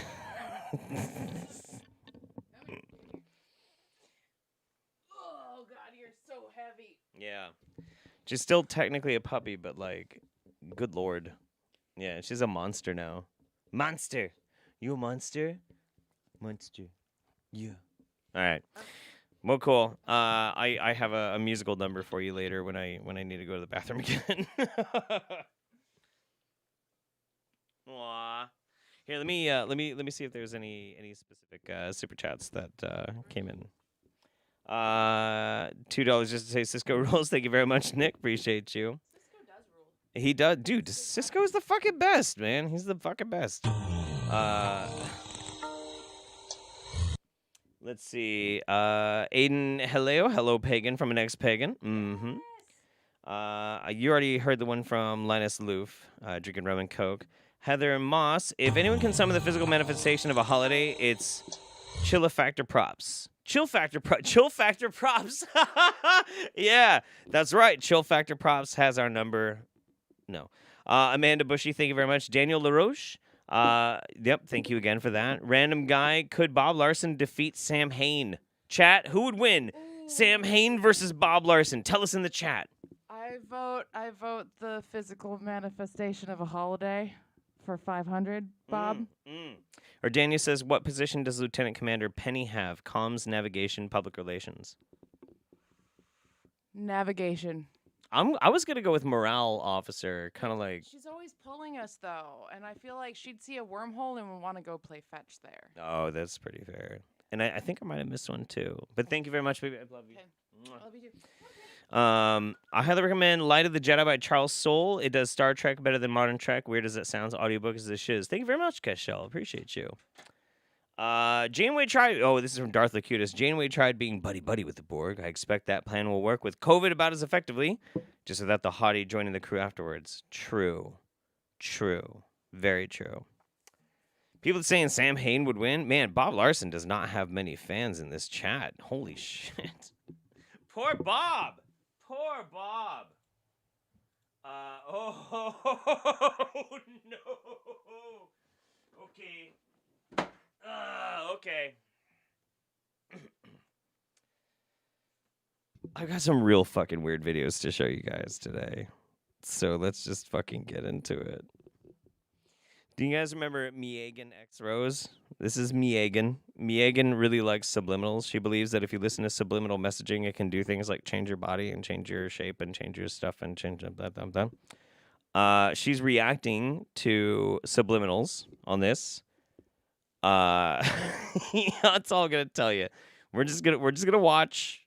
Just enjoy it. What's up, it's Megan, and I'm gonna do a whole video about reacting to subliminal results. So let's go. And the first one is this one with a no subliminal result. So it looks like on the first photo, this person had like a dorsal hump on their nose, a little tiny bit, nothing even major. And then the second photo, they have a totally slumped and horizontal nose. You could literally ride your skis down that slope, no bumps, because it's so smooth and different and changed from before. So that's awesome and great. And I see a huge difference.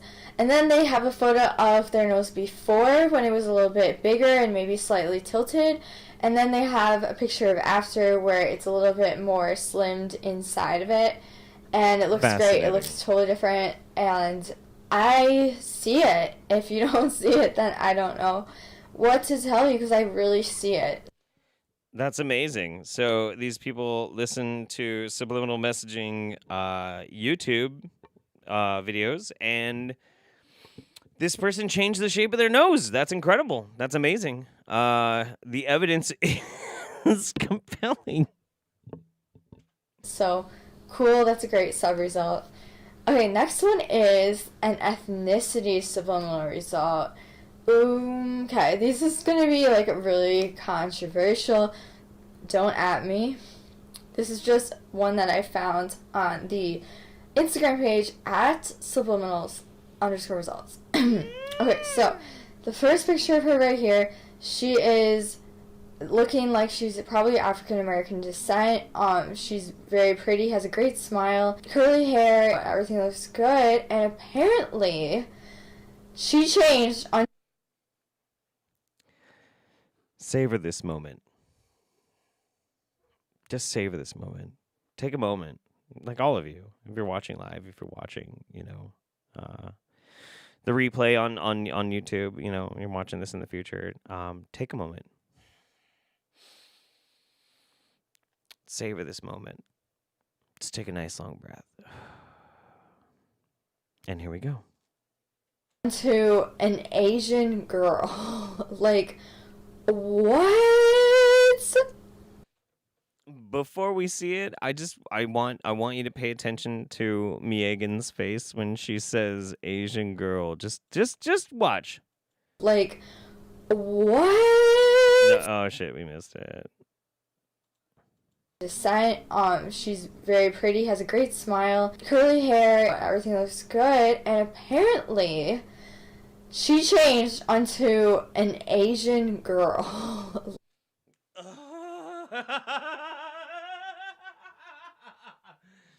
And that's when she knew she fucked up. Like, what? Bruh. She went from African American to Asian in like how long? A day? I don't know. This is crazy. I don't know what the heck. I don't know how to feel about this. I mean, she literally changed ethnicity. Yeah, I know there's a shitty mic blowing out. It's her mic. It's her mic that's blowing out. I had to turn this thing down to like 20% because Megan's fucking recording is so incredibly spiked. It's insane. I had to check it too. I even downloaded it and like put it into Premiere, and it's just all solid. It's fucking gross. I had no idea that I was going to see a result this major from changing ethnicities, but that is crazy and amazing, and good for you, girl.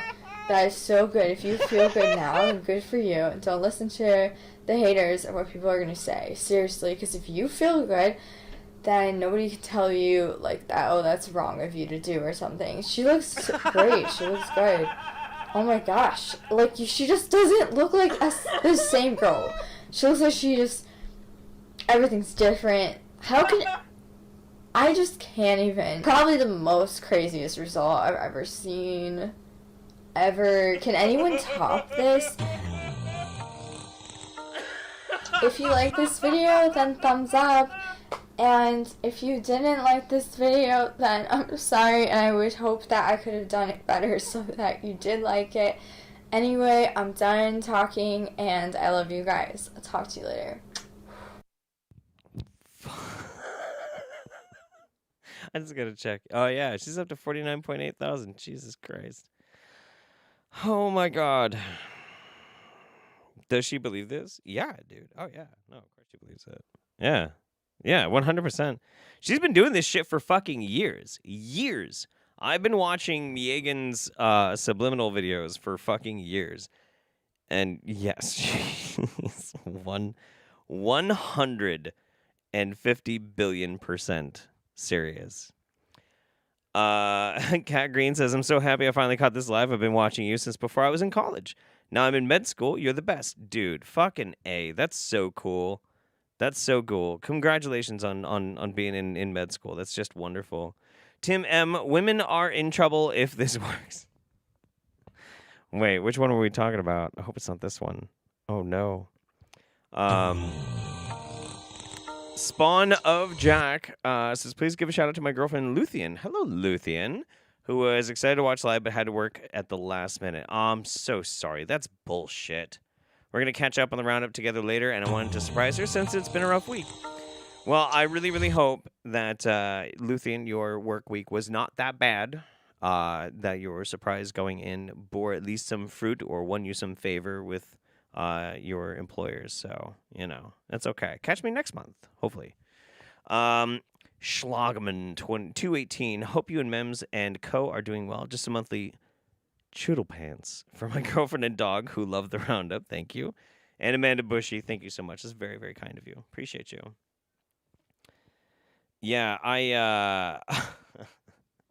Megan is something fascinating. So, okay, also, something really weird happened this month. The Wingnuts have started kind of eating each other alive. They're getting very judgy about each other. They're like throwing shade at each other. So I found, and when I was looking these up, I found these two because I watched these two on, it's October, Saturday, September, August, the August roundup. The next two videos are from two Wingnuts that I found fresh and new for that roundup, and on their channels, they both are throwing shade at other Wingnuts. So in this one, this is, what's his fucking name again?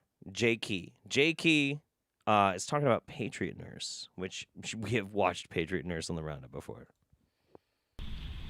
Hello everyone, like and subscribe. This is a very short video, just a warning. In my view, Patriot Nurse is controlled opposition. Ooh. And her function, again, in my view, based on studying her channel and its history, is to try to create the circumstances in which one of her viewers will do something criminal. So you guys know what controlled opposition is, right? Controlled opposition is the idea that if you have like two political sides, one side will create a fake caricature for the other side to try and make that side look bad. That's the basic idea. So he believes that Patriot Nurse is intentionally designed to make their whole political or wellness, or I don't even know what the fuck his point really is, spectrum look bad. But let's go. Illegal, and pick up arms, which she seems to be riling people up to do. And this, and if it were to happen, would help bring about a pretext for which to declare martial law. There is no scenario in which the United States of America as a country and every American as a people, all of us here in this country, there is no scenario whatsoever in which anyone on any side benefits from a civil conflict, from a civil war. I will absolutely agree with that, sir. I will 100% agree with that. Absolutely. Let's just not do that. Let's just all calm the fuck down. I'm super down. But controlled opposition? You really think so? Because the thing is, to consider that Patriot Nurse is controlled, and by the way, for those who might not have seen like some of the more recent roundups, Patriot Nurse wasn't, chat, help me out, wasn't Patriot Nurse the one that just recently made a video saying like all sickness comes from constipation? I think that was her. Yeah, no, drama. Yeah, dude, absolutely. This is like Wingnut drama. This is great. This is absolutely wonderful. Like, I feel like I should be, sipping on a Manhattan, watching this on my couch with my little dog, be like, Ooh, the tea, girl. Ooh, the tea has been spilled. So she is trying to amp up her viewers to try to get someone who is perhaps riled up, maybe not all there completely psychologically, not in the best position to make the best decision.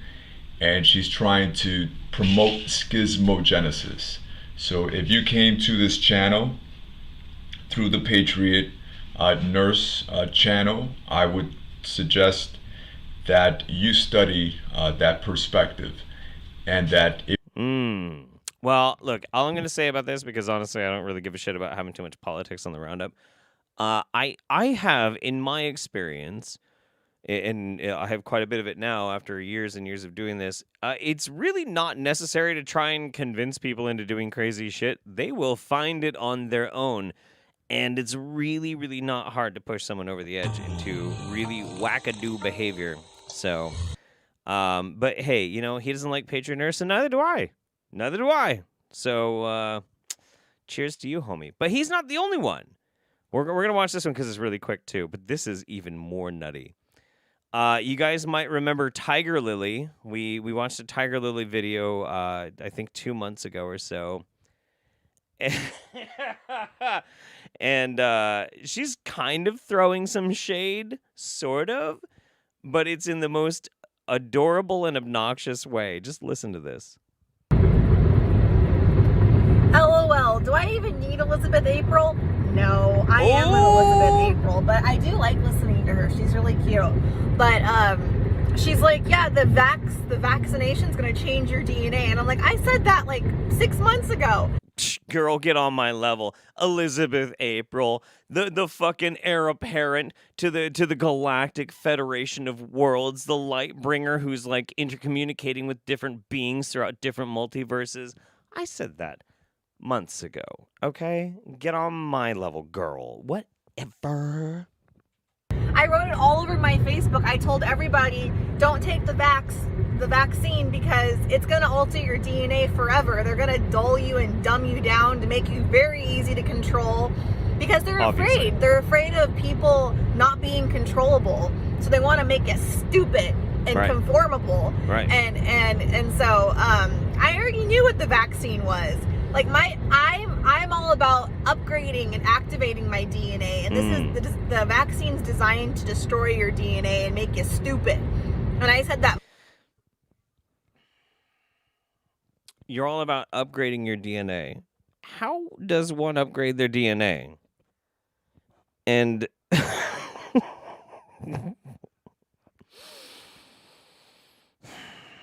you know, we were talking about, like, with the first video with Owen Benjamin about how if this was like a bit, if this was like a joke, it would be a fantastic joke. But knowing that they're serious just makes it so much worse. So much worse. The vaccine's gonna make you stupid. I'm all about upgrading my DNA. Months ago, so I just think it's really exciting because I'm like, wow, Elizabeth April knows stuff, but like I get stuff directly from Spirit. She knows shit, but I get stuff directly from Spirit. The Spirit. We're on first name basis. Thank you very much. Get stuff directly from source, so I don't need her, but I like her, so it's kind of nice. It's just nice confirmation to be like, oh yeah, I already know this. They already told me this a long time ago.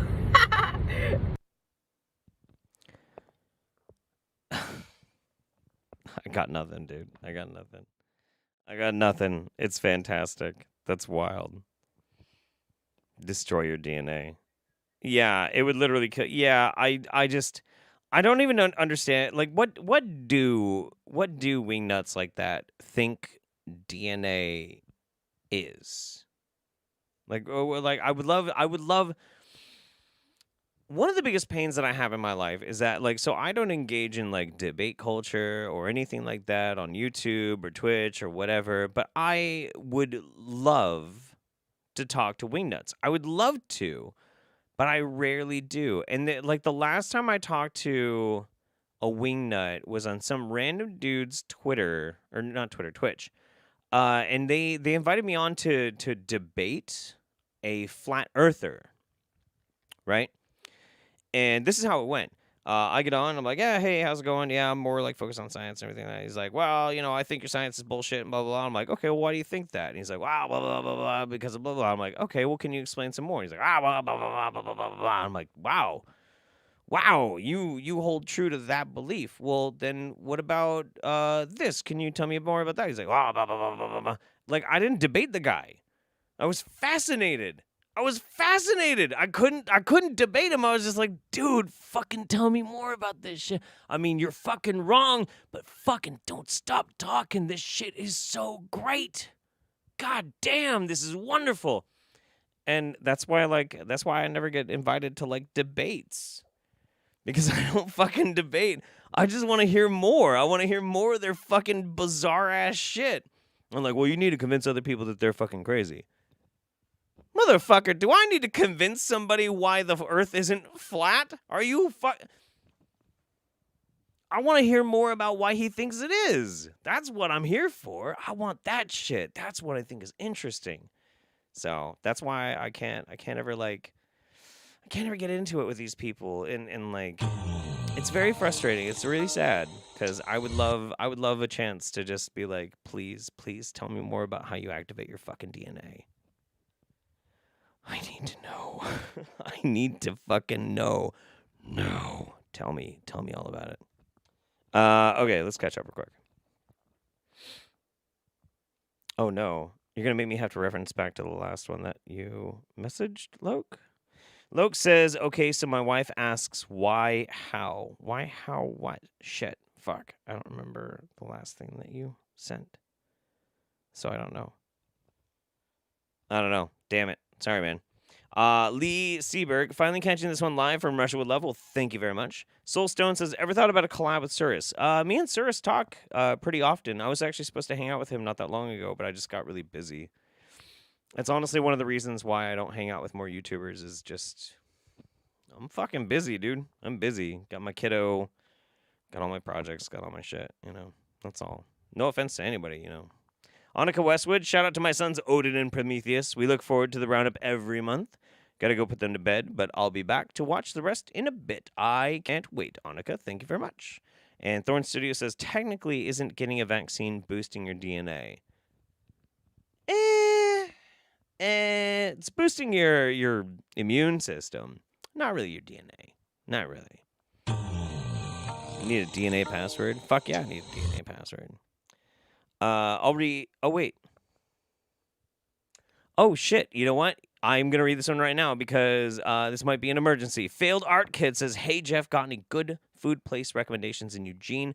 I'm currently higher than Jilly Juice's salt content and new to the area. You're in Eugene? Shit. Okay. I'm going to assume that you're kind of central, in which case I'm going to suggest go down to the Beer Garden over on 6 if you're of age enough. Great fucking food trucks over there. Other than that, Mandy's. Look up Mandy's. It's kind of close to campus. Open pretty late. Wonderful food. Know the owner. She's an absolute sweetheart. You'll love it, and you won't regret it. Very good food. What are my most or least favorite colors? I like black. I like black. I like dark reds, silver. I'm very goth, dude. I'm very goth. I love purples. I'm a big fucking purple guy. But I don't have any least favorite colors because colors are cool. Even though I dress like a goddamn gothling from the 90s. But yeah, I like colors. All right, let's get some Mud Fossil University in our lives. Okay, my outstanding friends, Roger once again, and I am calling for your help to verify one way or the other whether this was true or not. This is supposed to be near Gumption, Texas, and it is called the Mysterious Flesh Pit. Yeah. And this, I know what it is. Mysterious Flesh Pit is also the nickname I gave my third girlfriend. If it's real. And I've studied the mud fossils, and apparently this was a tourist attraction. And there was a big area here, which was the main bath and entrance area. And they had tunnels running into it and so forth. I'm going to show you what I think it is biologically, because they called it a superorganism. Supposedly, this was dedicated as a national park by Jimmy Carter, and it was there, and it even shows how much they charge to get in and everything here. And this is supposedly from Mysterious Flesh Pit National Park. I don't know. And this is one of my favorite. This is like a new favorite. I need video somebody of mine. to corroborate this one way or the other. If it's true, it's true. If it's not true, it's not true, and we just go on about our lives. But I can tell you what, I understand mud fossils, and I understand that this could well be true because they. So people are asking, is this an SCP? Yes, this is an SCP.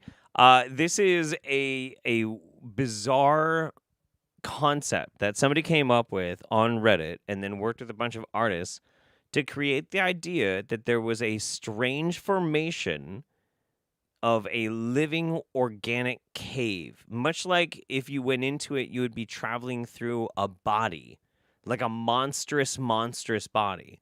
Now, Mud Fossil University, like if you are aware of who they are, they'll look at like ancient statues and be like, well, that's obviously the fossilized bones of a giant. And so this fell right into his lap. And he's like, oh, I'm not sure if it's true, but here's how it could be true. And he, bless his heart, I love Mud Fossil University. He is an absolute sweetheart. It's not technically an SCP. It's I think it was like in Reddit World Build or some shit like that, you know? It's similar enough. But yeah, no, he totally went for it and he gave it its due diligence. But it's wild. I actually looked into it and I fell down a hole looking into the Texas flesh pit. And if you ever want to if you're really bored and you just want something to read or something to just kind of like scroll through and have like a fun rabbit hole, just Google Texas flesh pit. It might get don't like search for videos on Bing with that word because it might get you something weird. But if you just broadly Google search it or something, then you'll find it. And it's really fascinating. It's really, really cool. I think it's pretty neat. My man is basing his real worldview around a creepypasta. Yeah, kinda. Yeah. It's trippy, dude. It's absolutely wild. But I mean, like, I think does he show some of the other propaganda posters for it? This video is really wild, but it's also almost 40 minutes long, and that's why I'm like, I'm not about to like try and go through this whole thing. But it is wonderful. He like reviews the footage of people talking about the timeline of it and like talking about the creation of it. It's really cool. He's got a really good sense of humor about it. It's dope. So yeah, there you go. Duck go it. I use DuckDuckGo for all my sketchy shit on the internet. Okay, all right, so we got another section of the Wingnut Roundup.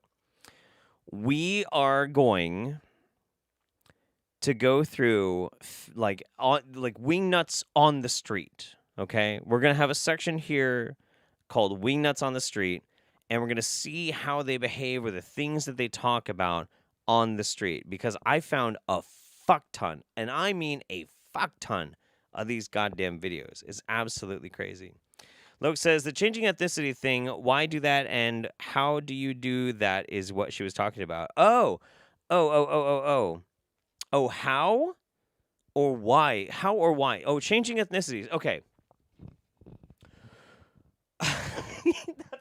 That's not a very easy question. The how. Some people believe that if you listen to certain subliminal messaging, the right kind of auditory tones, it can change a biophysical response in which it will actually rearrange the structures of your body. So some people think that you can listen to subliminal and your boobs get big. Some think that if you listen to subliminal, your teeth will get straight. I could use that one. There's some people think that like a subliminal can even do drastic things like change your race. None of this is true. all of this is bullshit, obviously. Anyone with half a brain knows that this is absolute wackadoo bullshit. But some people do believe it. As to why why somebody would want to use subliminals to change their race, I am not touching that fucking question with a 10-foot pole. I think everybody should just be happy with themselves, and the world should be less judgy. And people should stop being upset and pissed off about who they are, and the world should make them stop feeling bad for who they are. That's my answer. That's my Switzerland. Okay, moving on. Wingnuts. Let's go. I think I handled that one with some grace. We're back with some Remedy H, and we're gonna listen to Inorganic programs designed to destroy nature. Let's go. All right, brothers and sisters, you look and see. This is a perfect example of zero carbon emissions. Okay, look very carefully. This is zero carbon emissions. They have a quadruple layer of clouds hovering the sky, blocking the sun from... How is there zero carbon emissions when you're standing amongst a bunch of cars? Whatever.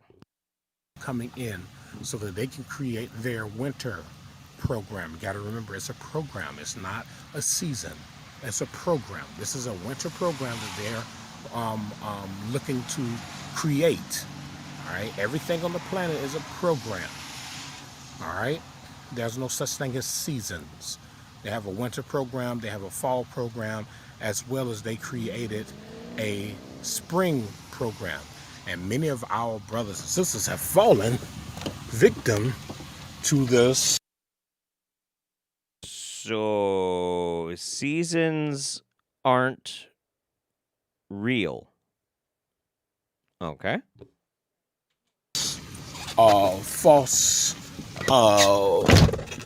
This false program that we're looking at. All right, many of our brothers and sisters have fallen victim to this, and they think that, oh, you know, spring is coming and winter is coming, but not knowing that this is a program that was created by these inorganic beings to stop. So inorganic beings created our seasons, and winter is coming. But we don't want it. We never wanted it. Sorry. The sunlight, or to filter the sunlight from coming in. All right? This is why we build. All right? We build for power. All right? We build for power so that we will be able to fiercely and purposefully fight for our planet. Right. All right? Right. They let us know what they're doing all the time. All the time they're letting us know what they're doing. Okay. All right? Okay. Okay. So this is where we rise, brothers and sisters. This is where we rise. This is where we go to cut the head off the snake. Okay. All right? All right. I saw... So I have a note. I have a note to myself when I put this in. Like, we have to watch to a very specific time code, and I can't remember why. And I really hope it pays off. I really hope it. I mean, it's already... Remedy H is very interesting. He's very crazy, but he's very endearing too. But hearing now that the inorganic beings have created our weather and our seasons, which is false and bullshit, is already great. But I've got this note in here, and it's staring at me, and I'm like, I don't remember why this is good. Let's see. Myself leading a great and powerful army, and we were on their military bases, and we were everywhere, and I was saying, pull it down, pull it down, pull it down, down, down, down it goes. Yeah. Pull it to the ground. Yeah. And we were fighting, and we were pulling down their weather control devices. You gotta understand, brothers and sisters, that their military is extremely weak. All over the world, every military that's out there is weak. They depend on projectile weapons. They don't know anything about true dark energy. And we were linking into their poles or their towers that they created. Yeah. But we did not have physical ropes. All right, we were linking into some hyper-dimensional energy where we were destroying, or what you call telekinesis. That's what they call it, telekinesis. And this is what we were doing, and we were pulling down their systems and pulling it to the ground. And they were fighting. There were other brothers and sisters who were in the back, in the background fighting. And then soon thereafter, when we pulled their system down, the clouds gave way and disappeared. So in that vision of that please disappear, please disappear, please. I'm sorry, I love it. It's fantastic. Did he just say licking into their poles? I'm not really sure. And he references that like they are able to harness dark energy, but I don't really understand how necessarily. I feel like I haven't watched enough of his videos to really understand like how his side wields dark energy against the inorganic ones. I need to figure it out. But like he's not making it easy. People who are like who have this grandiose idea of like what the universe actually is, the fight behind the veil, the fight behind the curtain. If they can make it easy on me to like understand like the Black Dragon, JRASX, I can understand that. But like I gotta watch so many videos of this dude just so I can understand what he's talking about.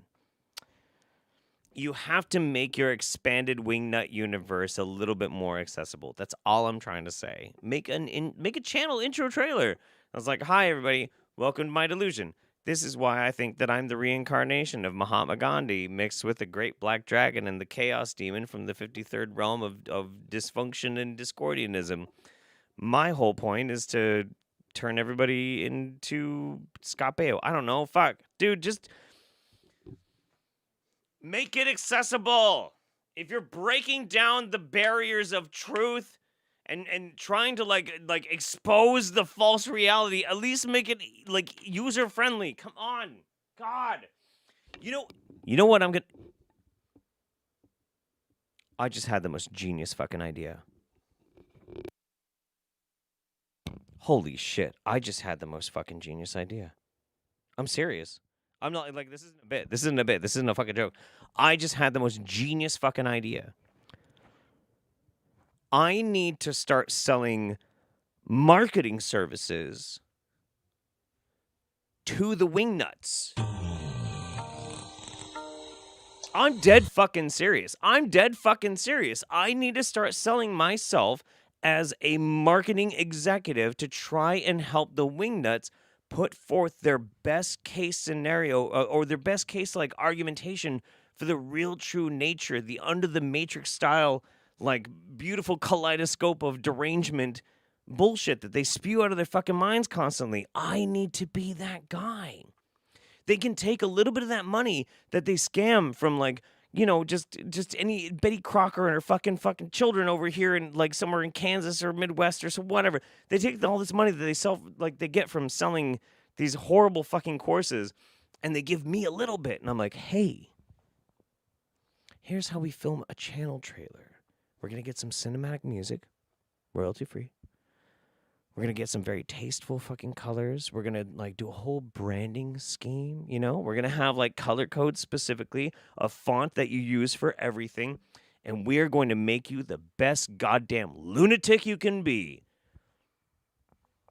I need to start making I need to make an advertising company.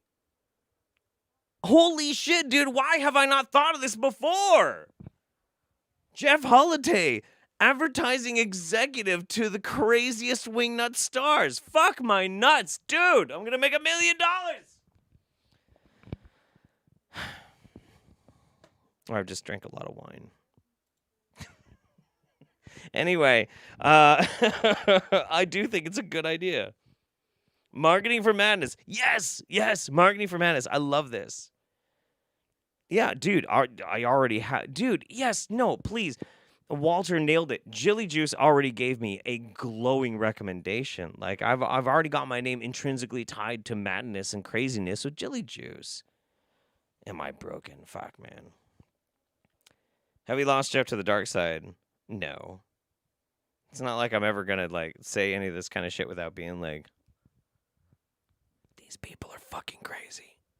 No, you look great. No, you look fucking fantastic. It's beautiful. It's good. More hoops. We need more hoops.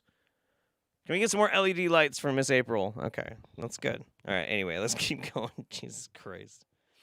So Steven Rodriguez, if you guys remember who Steven Rodriguez is, he's the guy who was a formerly worked in the medical industry. Am I supposed to read a bunch of shit? Shit. I think I was.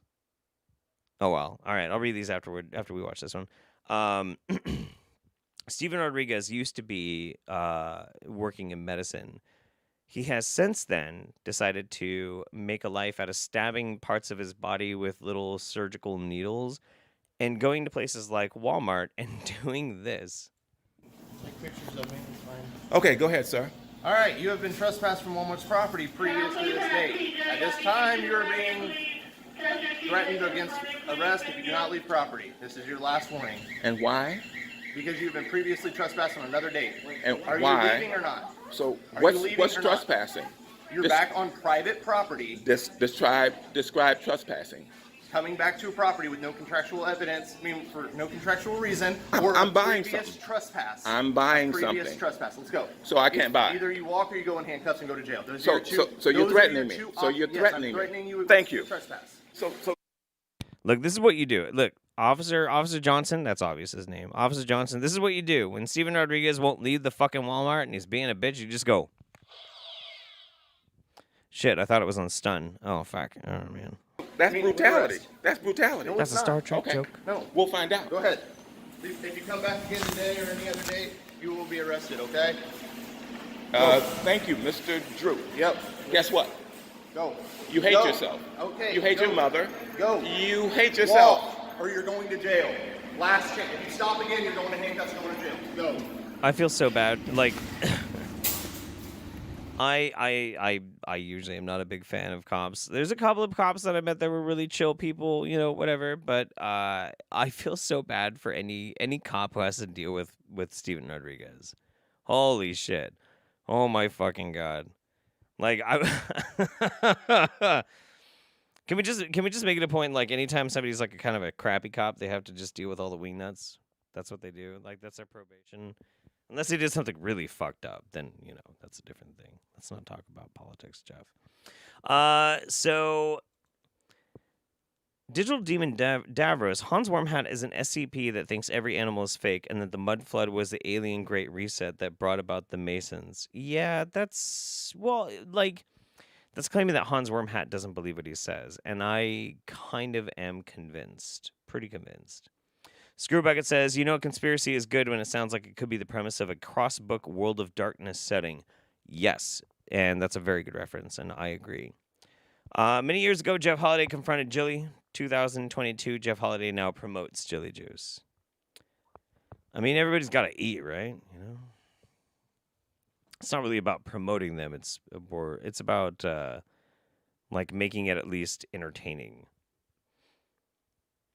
Okay, let's see. I'm looking at my what we got going on here. Okay, all right. We got one more wingnut out in the wild, and it's probably not who you think. But after that, then I'll get a quick break from Mems before we get into the real tough shit. All right, Shivambu. Speaking of Shivambu, Brother Sage decided to set up a table to tell people about urine therapy. And videos and testimonials and documentation and scientific evidence. Urine therapy has been around over 5,000 years. Okay. Most people have heard of the Damar Tantras, which was taught by Shiva and Parvati. And they laid out a 9-year course on not only how to heal everything, but how to achieve physical immortality. Not a bad goal, huh? Anyway, what people have learned over the last, I don't know how many years, since them books came out in the early 1900s, the 1920s, the 1940s, the 1970s, 1990s, my books came out last 3 or 4 years, is that urine is actually ultra-filtered blood plasma. Okay. Okay? So the golden blood plasma, you know there's 3 parts It's not. of the blood. The white blood cells, the plasma, and the red blood cells. The liver takes the plasma, separates it out, sends the plasma to the kidneys. The kidneys are a sophisticated filtration system. What they do is they take it and they break it down into thousands and thousands of components through the nephron, convert to the nephron. So I want you guys to like, I want you to take a moment. I want you to step outside of yourselves, outside of your usual stuff that you do day to day, your own bodies even, and just consider for the moment. It's a beautiful summer day. You're out there with, let's pick somebody important. Like, and seriously, do this with me. Do this with me. You're out there with somebody that you care about. If your mom is still alive, maybe it's your mom if you're close to them, or your dad, or maybe it's an aunt. Maybe if you're older, it's your daughter, or your sister, or your brother, or your son, or whatever. You're out there having a good time in the park on a beautiful summer day, and you get separated just briefly, just for a little bit, just for a couple of minutes. And then when you find them again, they're talking to this fucking guy, and he's trying to explain how piss is blood plasma. What would you do? What would you do? Like, I think about that shit all the time. runs through the urethra, ends up in the bladder, then you get a signal. You got to do something with it. How would you if view understand this that guy? It's medicinal and it's designed perfectly for your body when you need it, then you will not throw it away. You'll either use it topically or orally. Most people used to oral application because that's easy for them. But the topical use is going to handle everything from skin conditions to cuts and scratches and bruises and skin bites and sunburn, eczema, you name it. Foot fungus, the whole thing. That's why you massage it. That's why you soak your feet in it. If you ever study reflexology, did you study reflexology? No. You know what that is? Yes. Okay. Do you ever study the science of somebody rubbing a thing vigorously on your feet, claiming that it's going to cure your cancer or your arthritis? You know, you ever heard about that? That thing that's absolute bullshit. That's why you should drink your piss. So there's thousands of points in the feet that correspond and reflect to the organs and systems of the body. Well, it's also the widest pores. Do you ever use essential oil? Sometimes. Yeah. Okay. First place they put essential oils is on the feet. It's the widest pores of the skin surface. So you're going to have the greatest chance of delivering the nutrients in your blood.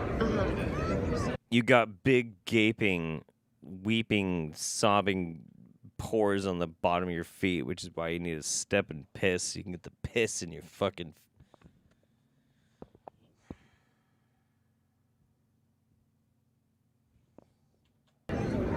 Okay. So that's a common use for urine therapy, is like soaking your feet in it? Soaking your feet in it for 20 or 30 minutes. Interesting. Doing eye rinses, doing nasal washes, Yeti pots, doing ear Memory rinses, save doing me! gargling and swishing, which we were just talking about. Yeah. There are a lot of ways I'd to gag if I did that. Well, Gargle. you will gag until you shift your perception and your belief about it's it. helping. Now, with everything being questioned in reality, You'll gag until you can, like, brainwash yourself into believing that piss is good, actually. Piss is actually great. Piss is a wonderful thing, actually. It's super great. I heard you scream, "Memory, save me." Oh my god, dude. See, the thing is, like, it's not a pee video, but it's Brother Sage telling people how pee is good, actually. And he was at a where you didn't get a chance. You weren't able to keep watching on that point. I had it muted. Okay. He had a table in like a park, and there's ladies there, and he's like, it's blood plasma, and it's really good, and that's why you need to, like, soak your feet in pee. This is totally for your health. It's totally not like a fetish thing at all. Was he trying to give people cups of his own urine? No, but just wait. By the end of the roundup, all faith in humanity will be lost. But you don't have to deal with that. Yes, I do. I'm gonna be in the chat. Yes, you'll be in the chat. That's true. Yeah, you will be in the chat. MDV Mike, punishment for being a bad cop, spending all day dealing with wingnuts. I like this idea. I like it too, dude. I think it's great. Probably not enough in some circumstances, but you know. I am not that short. Thank you. Okay. You do this every roundup. You You're think just so small. I know I'm wee, but I'm not that wee. You're so tiny. You're so wee. Not like Brother Sage is wee though. There you go. You're gonna have fun with that. Oh, I know how to do it. Give me keys. Oh. So I'm gonna have Memory watch this song with you guys, and then I'm gonna try and do an endurance test to see how long she can get through the next video with me. Oh boy. Oh yeah. So I knew what the last video was because I sent it to him. I have no idea what this is. So we're gonna have an adventure together. I'm gonna need more bourbon and chai. So if you're gonna make me watch a video with you after this, I think you should make me a bourbon and chai. I'll try. I think you can. You don't have to. I love you. Thank you for working so hard. Jeff Holiday, everybody. Okay, let's go. Let's do this. I'm nervous. I am not looking forward to this. Here we go. Oh my God, that is so loud. I'm so sorry.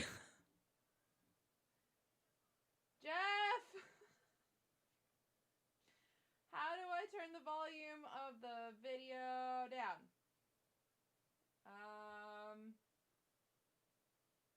Let's do this.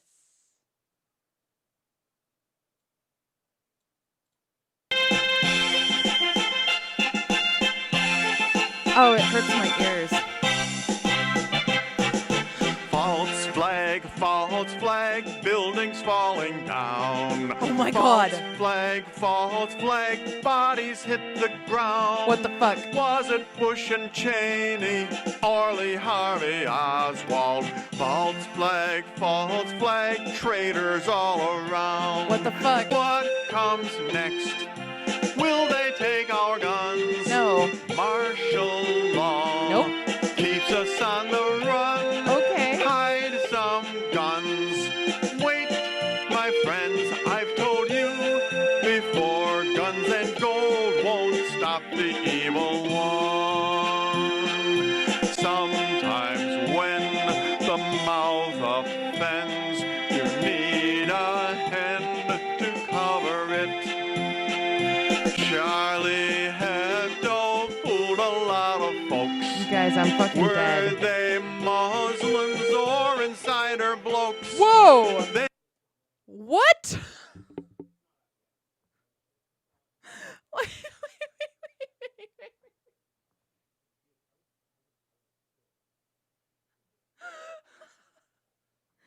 I need a second. Okay.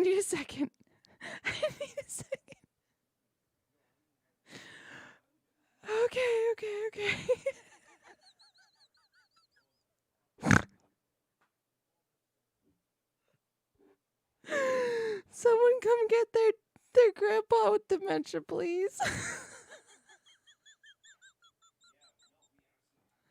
They may try to fool us, but they'll never rule us. False flag, dog and pony hoax.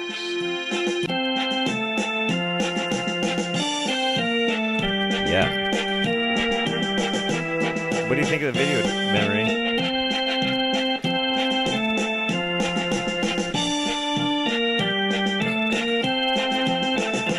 Are you enjoying it? Sometimes when the mouth offends, you need a hand to cover it. Jade Helm 15 targets all of us. We're the enemy cause they hate our guts. Guillotines won't stop us when they try to mark us. Take your FEMA camps, shove them up your butts. What comes next?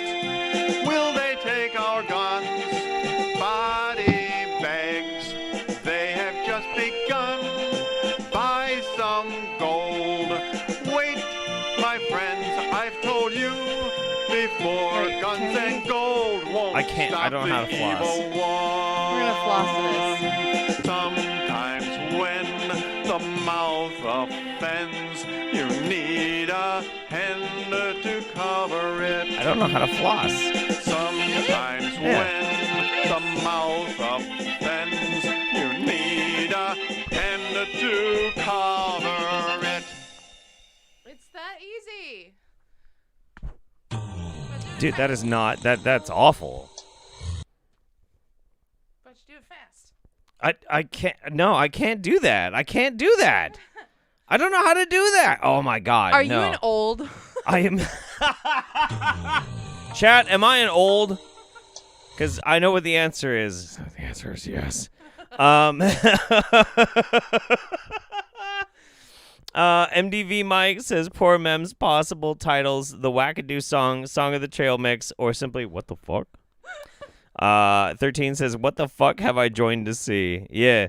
All right. So so for those who don't know, me and Mems have started doing a podcast together. Midweek Mimosas. Yes. And it's on her channel, Memory with an R-I-E, Memory Holiday, on her YouTube channel. You can watch the, called Midweek Mimosas. the video on YouTube, but you can also find us on Spotify and TuneIn and soon to be Alexa and Google Podcasts and Apple Podcasts. Yes, we're putting it up everywhere. And so like we've been doing content together, which is fucking rad. And I love it. I love it so much. Thank you. So in the spirit of that, I love that. Wait. On the screen it says you may be autistic. maybe. I don't know. I'm not going to diagnose you, that's for sure. So in the spirit of that, since we're doing content together, I wanted to watch this video. I wanted to watch our Dr. Mumby together Do video. you see what he's doing? He's putting his wife against his girlfriend. Look, listen, just because I have a thing for Dr. Mumby. I can't compete with that. Of course you can compete with Dr. Mumby. But she's gorgeous. She is gorgeous, but she's also a lunatic. So we're going to learn about how Gabby Petito's story was a psyop. How do I take this off so I can hold it?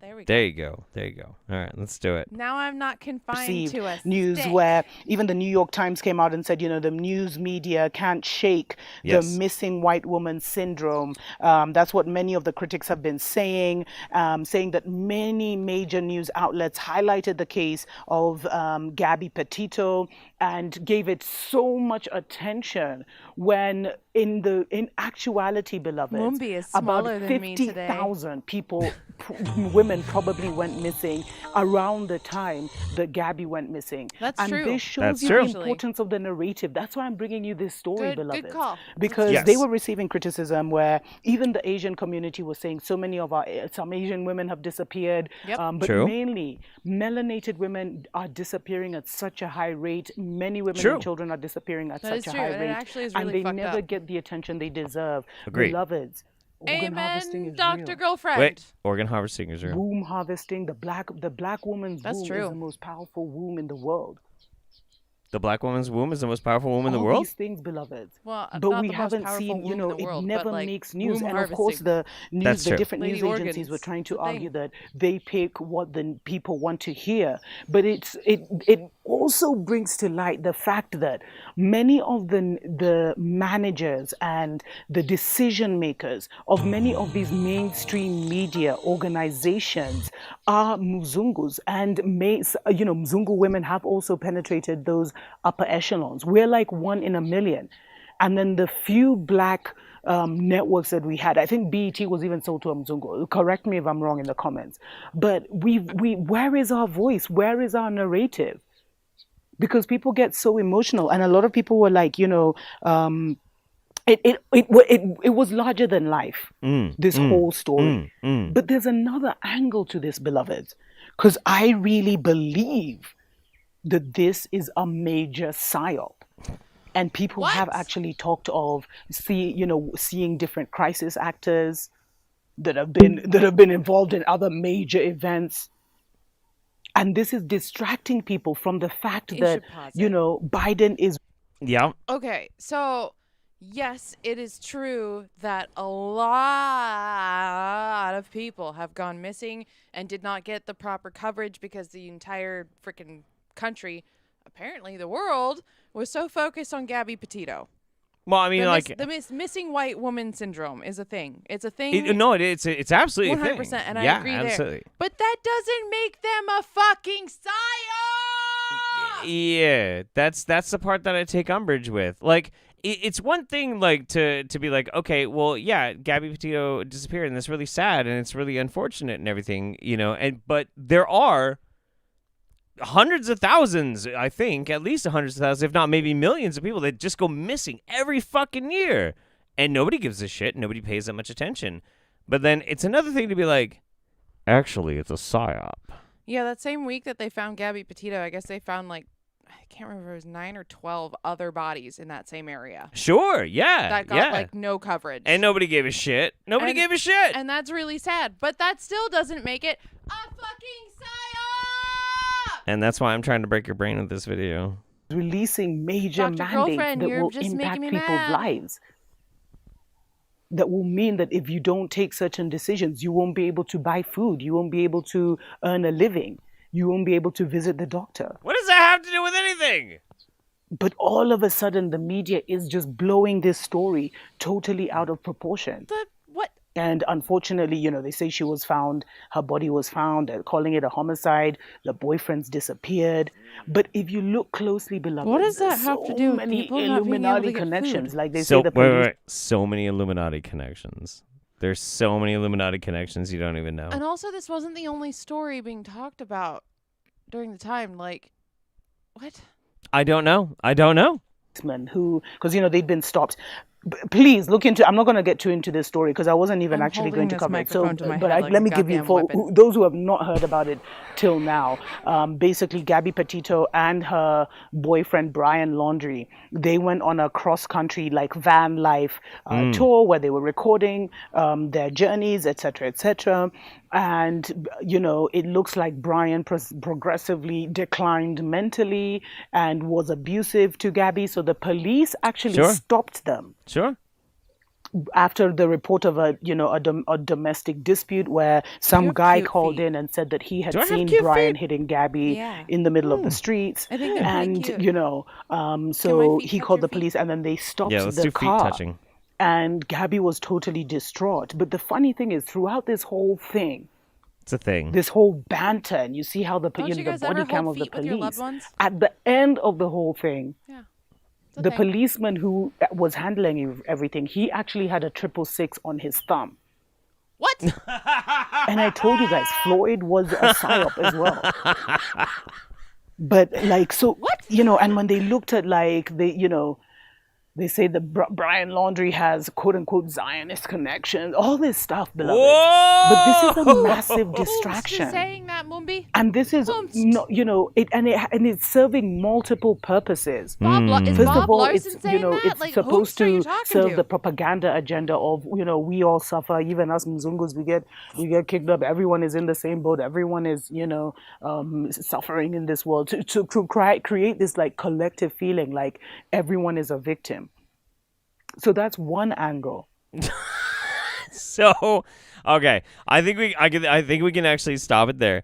So this is Dr. Mumbi's belief is that this was a psyop by the Mzungus to try and distract from African girls that got taken away. So they created their own narrative, beloveds, about this one Mzungu woman who actually had the same thing happen, etc., etc., etc. Yeah. Are you uncomfortable yet?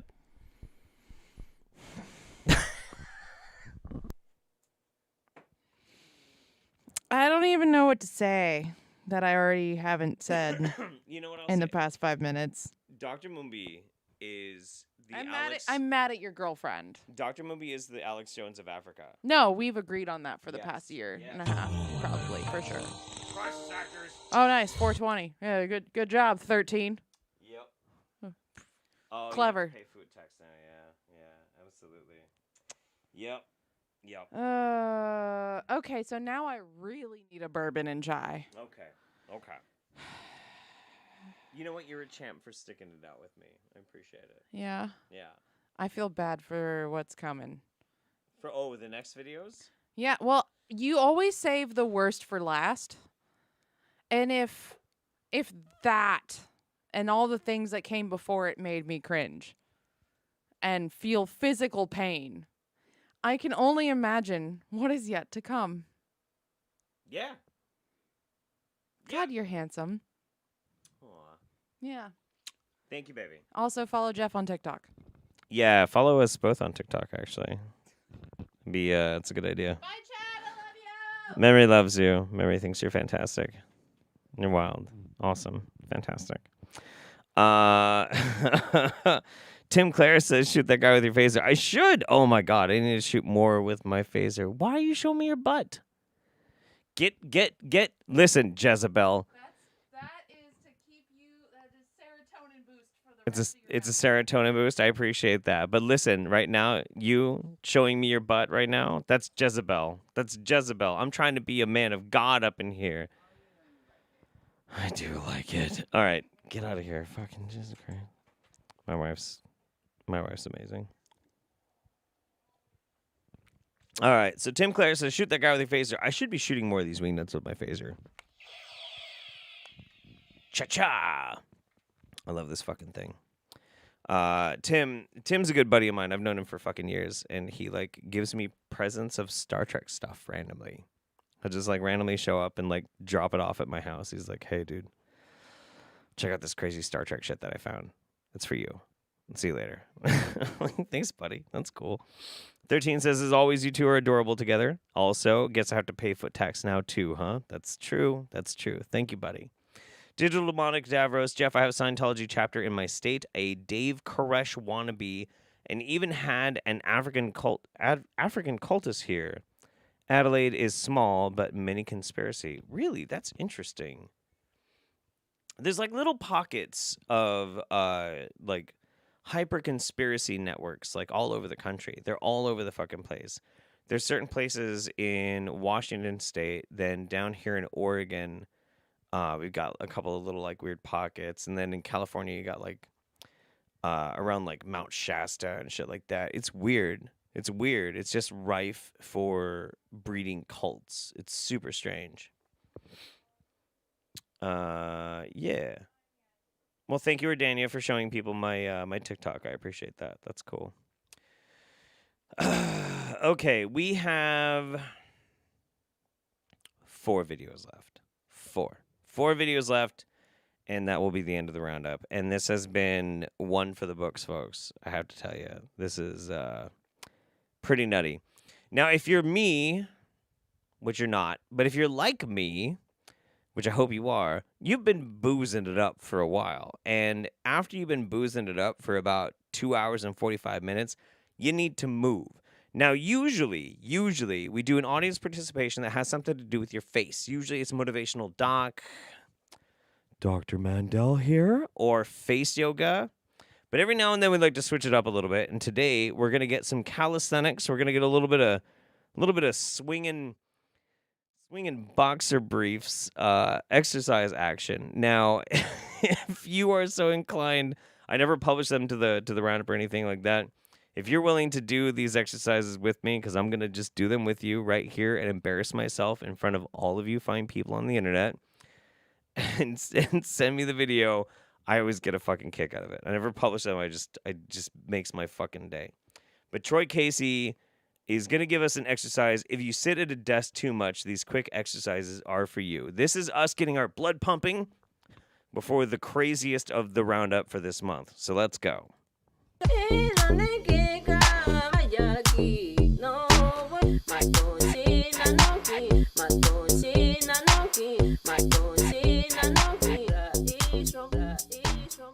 Hey guys, Troy Casey, certified health nut in the vortex with my man Barbaro, here to get the world healthy. Ripped at 50, ripped at 55 now.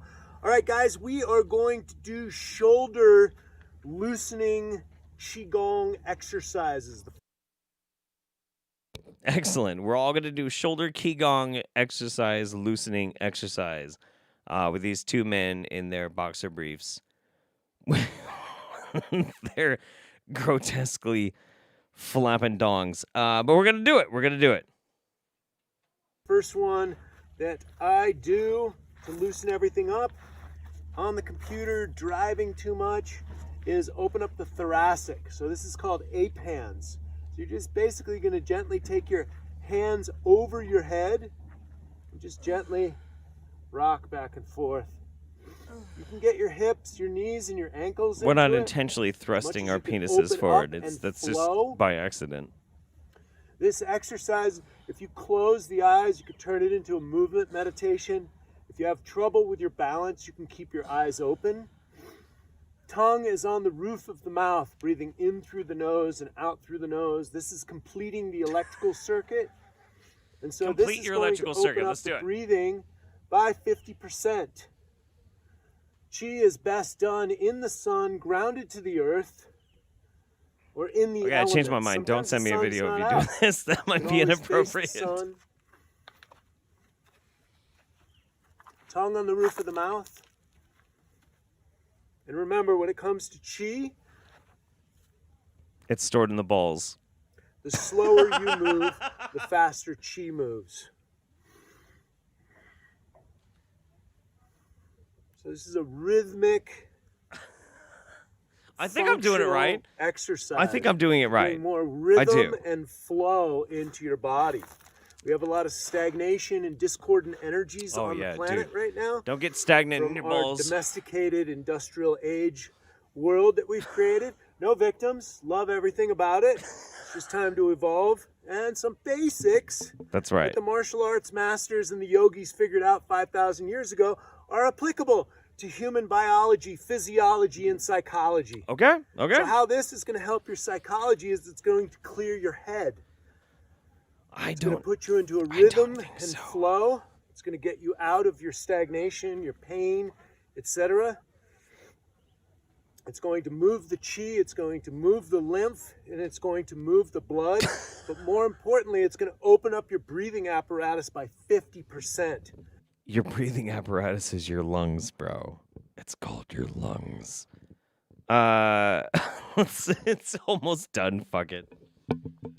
Lots of times we carry the weight of the world, the weight of the world, the way of the world on our shoulders.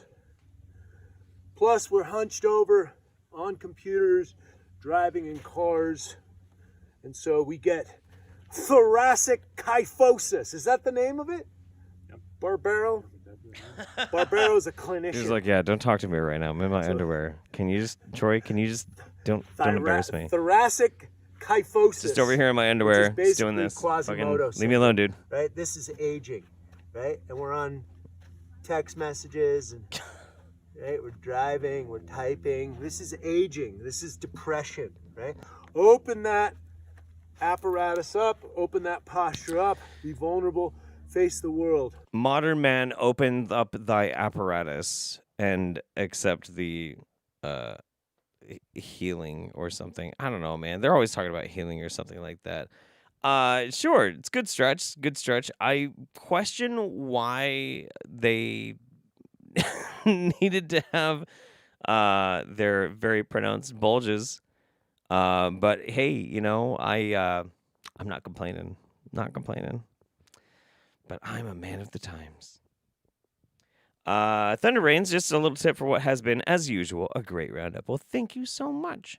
Let's just move on to the next one because, like, as I said, we got now 3 videos left to the end of the roundup. It's time for some Farsight. And I gotta tell you, I don't know exactly how to get... Okay, so apparently, so the Farsight has been making movies.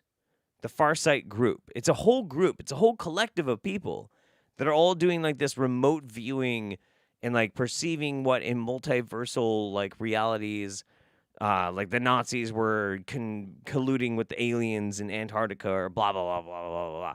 But they make fucking whole ass movies.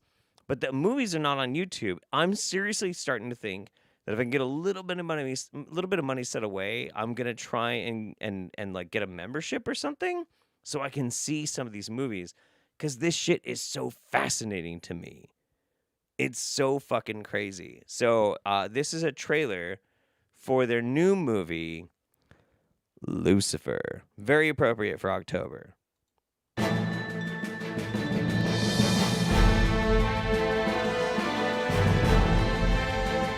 Hi, everyone.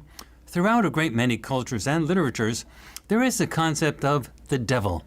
Now, Lucifer is written about in the Bible, of course, and passages in Isaiah and elsewhere suggest that this subject is a real being. But Lucifer is also discussed in the Urantia book, as well as in literature such as Dante's Inferno, John Milton's Paradise Lost, Ovid's Metamorphoses, and the list goes on and on.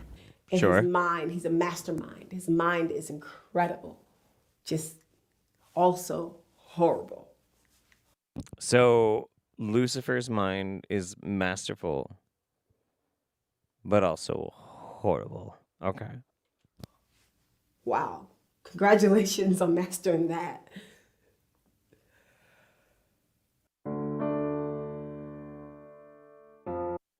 Farsight has begun to work with environmental remote viewing, ERV, which radically changes the viewer's environment when making certain probes.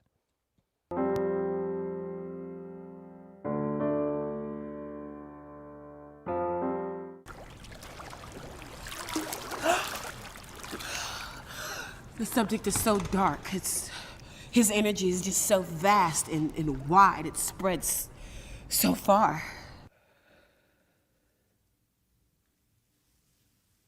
He's got many followers. The devil is supposed to be some subject who was once a powerful and positive personality who eventually decided to reject the notion of there being an all-powerful God, which everyone had to worship.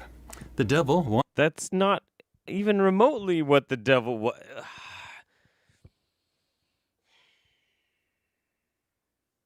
I'm about to get in like a really strong, weird theological fucking discussion about why Lucifer isn't necessarily Satan, and Satan itself is supposed to be an agent of God. Oh, my fucking God. Jesus Christ. Okay, but anyway, just no, please. I don't want to distract. Let's just tell me all about it. Wanted equality with that all-powerful God, and he engaged in what we might call self-deification. That was his primary sin, to think of himself as equal to God. So it's almost like there's these two towers, these two pillars of influence, these two sides, and they're built up by, like, I guess, the collective beliefs in whatever this archetype and that archetype represent. And so SA, conflict with this group conflict with SA. They don't have a very healthy relationship. It's that killer, it just feels hostile. It just feels not good. And So the challenge between the collective understanding of good and evil feels hostile. Weird. Feels like they use proxies to do battle. It feels like their arguments, their conflicts, the places where they butt heads are like with these guys. Well, we at Farsight have long determined that subjects and events that are described in spiritual texts and which appear consistently in folklore often have some basis in reality. But the reality is often buried under centuries of personification and storytelling. Basically, it becomes impossible to separate the true elements of such ancient things from the myths. Also at Farsight, in a great many of our projects, we have noticed that our galaxy has been the scene of a great deal of trouble over the millions of years. There was what appears to have... Our galaxy has been the scene of trouble over the millions of years. The millions of years, the millions of years, which encompasses the age of the galaxy. Fucking Jesus fucking Christ. Oh my God. Somebody's saying I should send this to Hannah and Jake for analysis. Oh, dude, that would be great. I totally should. Hannah and Jake are fucking amazing. They're great. Some of the best people ever. Been a galaxy-wide holocaust that destroyed worlds and caused more suffering than one can imagine. We have also noticed that there appears to be a lot of true stuff relating to that trauma that is buried in modern-day fiction, such as with the Star Wars movies, especially the first 6 Star Wars movies that were written by George Lucas. Perhaps through subtle memory of past lives lived elsewhere, or through the purposeful telepathic insertion of ideas into the minds of human writers, a lot of fiction seems to be grounded in a lot of real stuff. So, my buddy Ames, hey Ames, do they really believe this, or is it a performance piece? I'm gonna put it to you like this. Okay, this guy is the director of a group of people that meet and have been meeting for a long time, that fund a space for themselves to have a giant screen whereupon they can draw and describe their abilities to project their consciousness into other realities or the future or the past to then explain how things happened. All of this was done and all of this money is spent. It's not a troll. They fucking believe this. They believe every single bit of it. They absolutely believe every single fucking iota of it, which is why I love them. I'm so fascinated with them because they actually have the money to put into it to make these like weird, bizarre things. But if you're asking yourself, do they think that Star Wars is real? Yes. All right. Anyway, we're only going to give it a little bit longer and then we're going to move on. So, this Lucifer idea seemed like a natural thing for our remote viewers to investigate. Was he real? And if so, who was he? And what did he do? We wanted to find out. And wow, did we find out. About this other guy is as powerful. He wants to be, but it's just the thought of whatever he's thinking is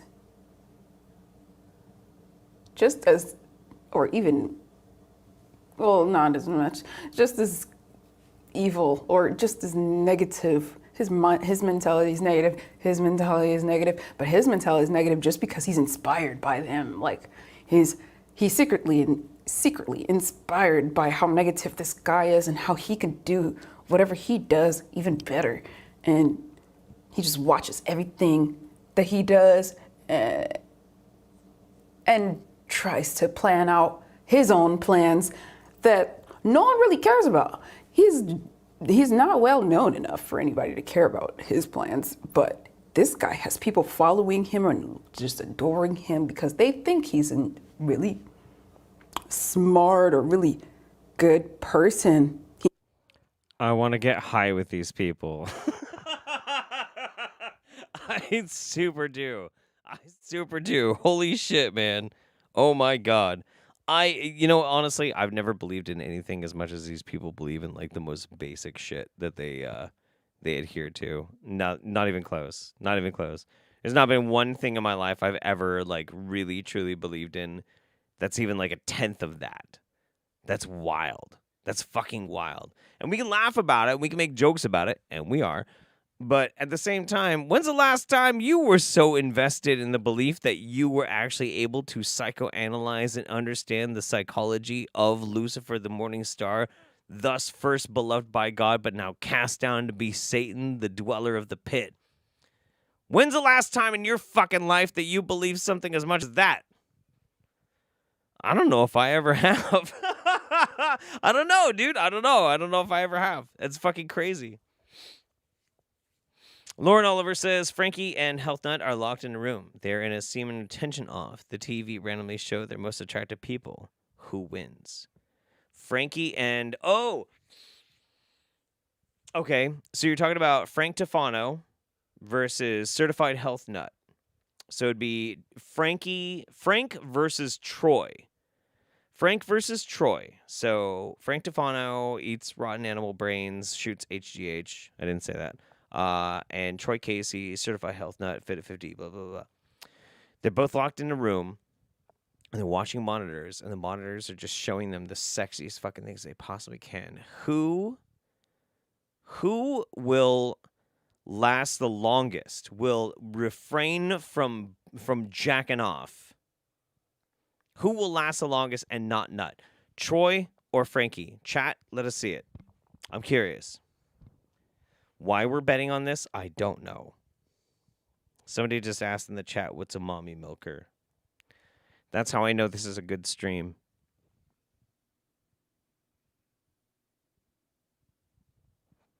Yep. Okay, guys. Okay. Somebody saying Troy. Troy will last longest. He won't nut. I don't know. Troy? Troy? Wow. Wow. A lot of people got some faith in Troy. They think Frankie Boy would probably start pumping his free range meat a lot faster than Troy would. All right. Well, fuck. Fair. Fair is fair. All right, we got 2 videos left, and then that's the end. That's the end. So let's go. Content warning, but not really a content warning. This deals with pee, but you don't see... Well, you kind of see pee, but nobody's doing anything... Well, pee. Right, guys. Oh, yep. Okay, so here, presentation for EVA on board current, I guess we call it phase 1 development stage. Dave is a production designer, or doing one of the prototypes for us, so we're going to show you today what it involves. So here we have, in a metal, silver, is that made out of silver? No, it's not. This tub is not silver. Okay, but there's the presentation box, and we're going to have the engraving of EVA or in wand, and whatever we decide. So there's the presentation box. And This part is pure, it's not pure silver, this is coated in real silver. Right. So it's silver plated. And that is, it's the antibacterial properties of silver plated. That's the... Awesome. So the end of the wand is silver coated. Silver plated, yeah, silver that's plated, right. Pure. and then it comes with this. These two connect because we want it as a wand feature. So you stir your water with this. We'll have you guys send to us all our aged urines. So I need to do a little bit of I need to do a little bit of Wingnut translation on this. So the two of these dudes can barely agree on whether or not this is silver plated or silver coated. It is silver plated. It's a silver plated tube to hold a vial of aged urine, which could have your aged urine, or if you would like, their aged urine. It's up to the buyer to decide. But why do you need a silver-plated wand filled with pee-pee? For what reason? These connect, and like I said, this is a prototype. It's gonna look. It looks already good. It's gonna look even better by the end. Connect it together, and there's your pee or our pee, your choice. Water stir of the life. water with. Yep. And as long as it's not hot, you can stir with this, and the energy is being transferred. We learned this from Matt, and it's very true. Because it's made out of quartz crystal, anything contained in there, the structure is going to transmute into the water around, especially with our old age. Yeah, before you guys all leave, because we're going to watch gross pee videos, make sure you like the stream, will you? Appreciate that. It's going to be super powerful. It's going to be a mad rush, isn't it? It's the information, isn't it? It's water information transfer service. Yes. That's the thing, and it will get more and more powerful over time. Right, and what we love about Evolving, or it's going to be evolved. Yeah, what we love about it is there's no smell. I mean, it's not smelly. Anyone could do it, so, your friends and family. We love it because there's no smell. There's no smell with the pee-pee because you're using a pee-pee wand that has a bunch of pee-pee that's held by silver because it's a pee-pee wand. But what is the reason for the pee-pee wand? Family you can stir the wand with. You'll feel such a massive difference. Yeah. You did already. Yeah, I did. I did it with all my family. We all tried it. Yeah. Double blind trial, we tried. Yeah. And you stir it like that. Yeah. It very could be exciting. weird for you guys to think about, but honestly, the aged urine, the main benefit is structured water. There's a structure to this that's very powerful. The negative charge. So it's extremely negative charged. Extremely negatively charged. And like you said in your video, people hold on to a lot of water weight because they're drinking the wrong type of water. So when you get the right type of water, which is structured with extreme negative charge, it makes you lose weight. It reduces inflammation. Inflammation is positive charge. This is extremely, extremely negatively charged, the wand. So ideally you'd be using this wand. It's a lifetime purchase. We haven't decided. We haven't decided how much we're going to charge. We're going to have a good... So just to cut through the chaff, because neither of these brain dead fucking morons can actually sell their product. Again, why there is a need for Jeff Holiday, Wingnut Marketing Professionals, LLC. Look, it's very simple. You take the wand, you piss in the wand, then you take the wand and you stir in your water, and the pee does a thing that they say it does, but actually it really doesn't, and you just wasted a bunch of money, and you just stirred all your water with a bunch of pee. And if you wanted to, it's their pee. Their old stinky pee. It's their stinky, stinky pee. And maybe it does something and maybe it doesn't. And the worst case scenario is if it cracks, then you have to drink their old stinky pee. Their old stinky, smelly fucking pee. Because it's pee. They want you to stir your water with pee. Pee! I feel like I'm doing a Star Trek thing with Khan, but it's pee!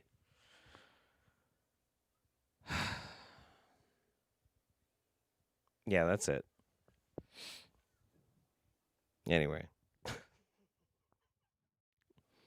I'm okay. I'm totally fine. We only have one more video left. Only one more video left. You're sold? Are you sold? Probably because I fucking sold it to you. I know how to market this shit better than all those goddamn morons. Holy shit.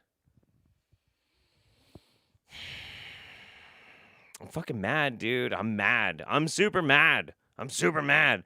I've been spending all my time fucking like laughing at these people and like, this is stupid. But really what I should have been doing, I should have been hitting them right in the fucking wall. It's just been like, actually, you want to make some real fucking money? I'll show you how to sell your goddamn products. It's going to be amazing. Then I'm going to get your emails. And after everybody bought your fucking products, I'm going to send them an email being like, you fucking moron. Why would you do that? This is not what you're supposed to do. And now you learned because you lost money, and they also paid me. Aces. And then in the end, I come out on top. I think I'm having an existential crisis live on a live stream. It's okay. Let's watch one more video. This is about a girl who drinks her own pee. Here we have a jar. It's empty. Now, I need to be deeply nourished on a cellular level. So what do? I pee in the jar because our urine has 102 minerals that our bodies naturally thrive from. That's very specific. It is the greatest external food I've ever consumed. That's great. With electricity, and electricity helps us with blood flow, with circulation. And it just really is an all-around, feel-good substance. I'm glad. I'm So glad. remember, you have the greatest beverage already on tap, and it's yourself, your God beverage. Cheers. Oh my fucking God. All right. No. I'm good. I'm done. I'm done. You know what? At least we're breaking convention this Wingnut Roundup, and we didn't actually have to watch anybody drink their pee. We didn't have to watch anybody drink their pee. And that's good. That's good. We're breaking the convention. We're subverting the expectations. Right when you think you got us nailed down, take it right out from under you. We sweep the leg. Sweep the leg, Johnny. Sweep the leg. Also, I can't wait for the next season of Cobra Kai. Aw, Timmer. Glad you have good moron radar. I do. I definitely do. I think that that's probably gonna be it for me. I've had a really good roundup. A really, really good roundup. But now I think I am dealing with the existential crisis of how much money I could make if I just scammed these people by learning how to do like good marketing and make their shit more flashy. So I'm just gonna go and drink myself into oblivion until I forget that this was a really good idea. But no, I'm just fucking around. Thank you so much for hanging out with me, guys. I really appreciate you. I love you. Every single month, the end of the month, the Wingnut Roundup is one of the most important things to me. It means the world to me. I'll keep doing them as long as you keep coming back. And month by month, we'll get through all the crazy bullshit that we're dealing with in the world. So from my family to yours, I love you. Take care of yourselves. And I have a really fun little song for you as we play our way out. Good night, everybody. Bye-bye.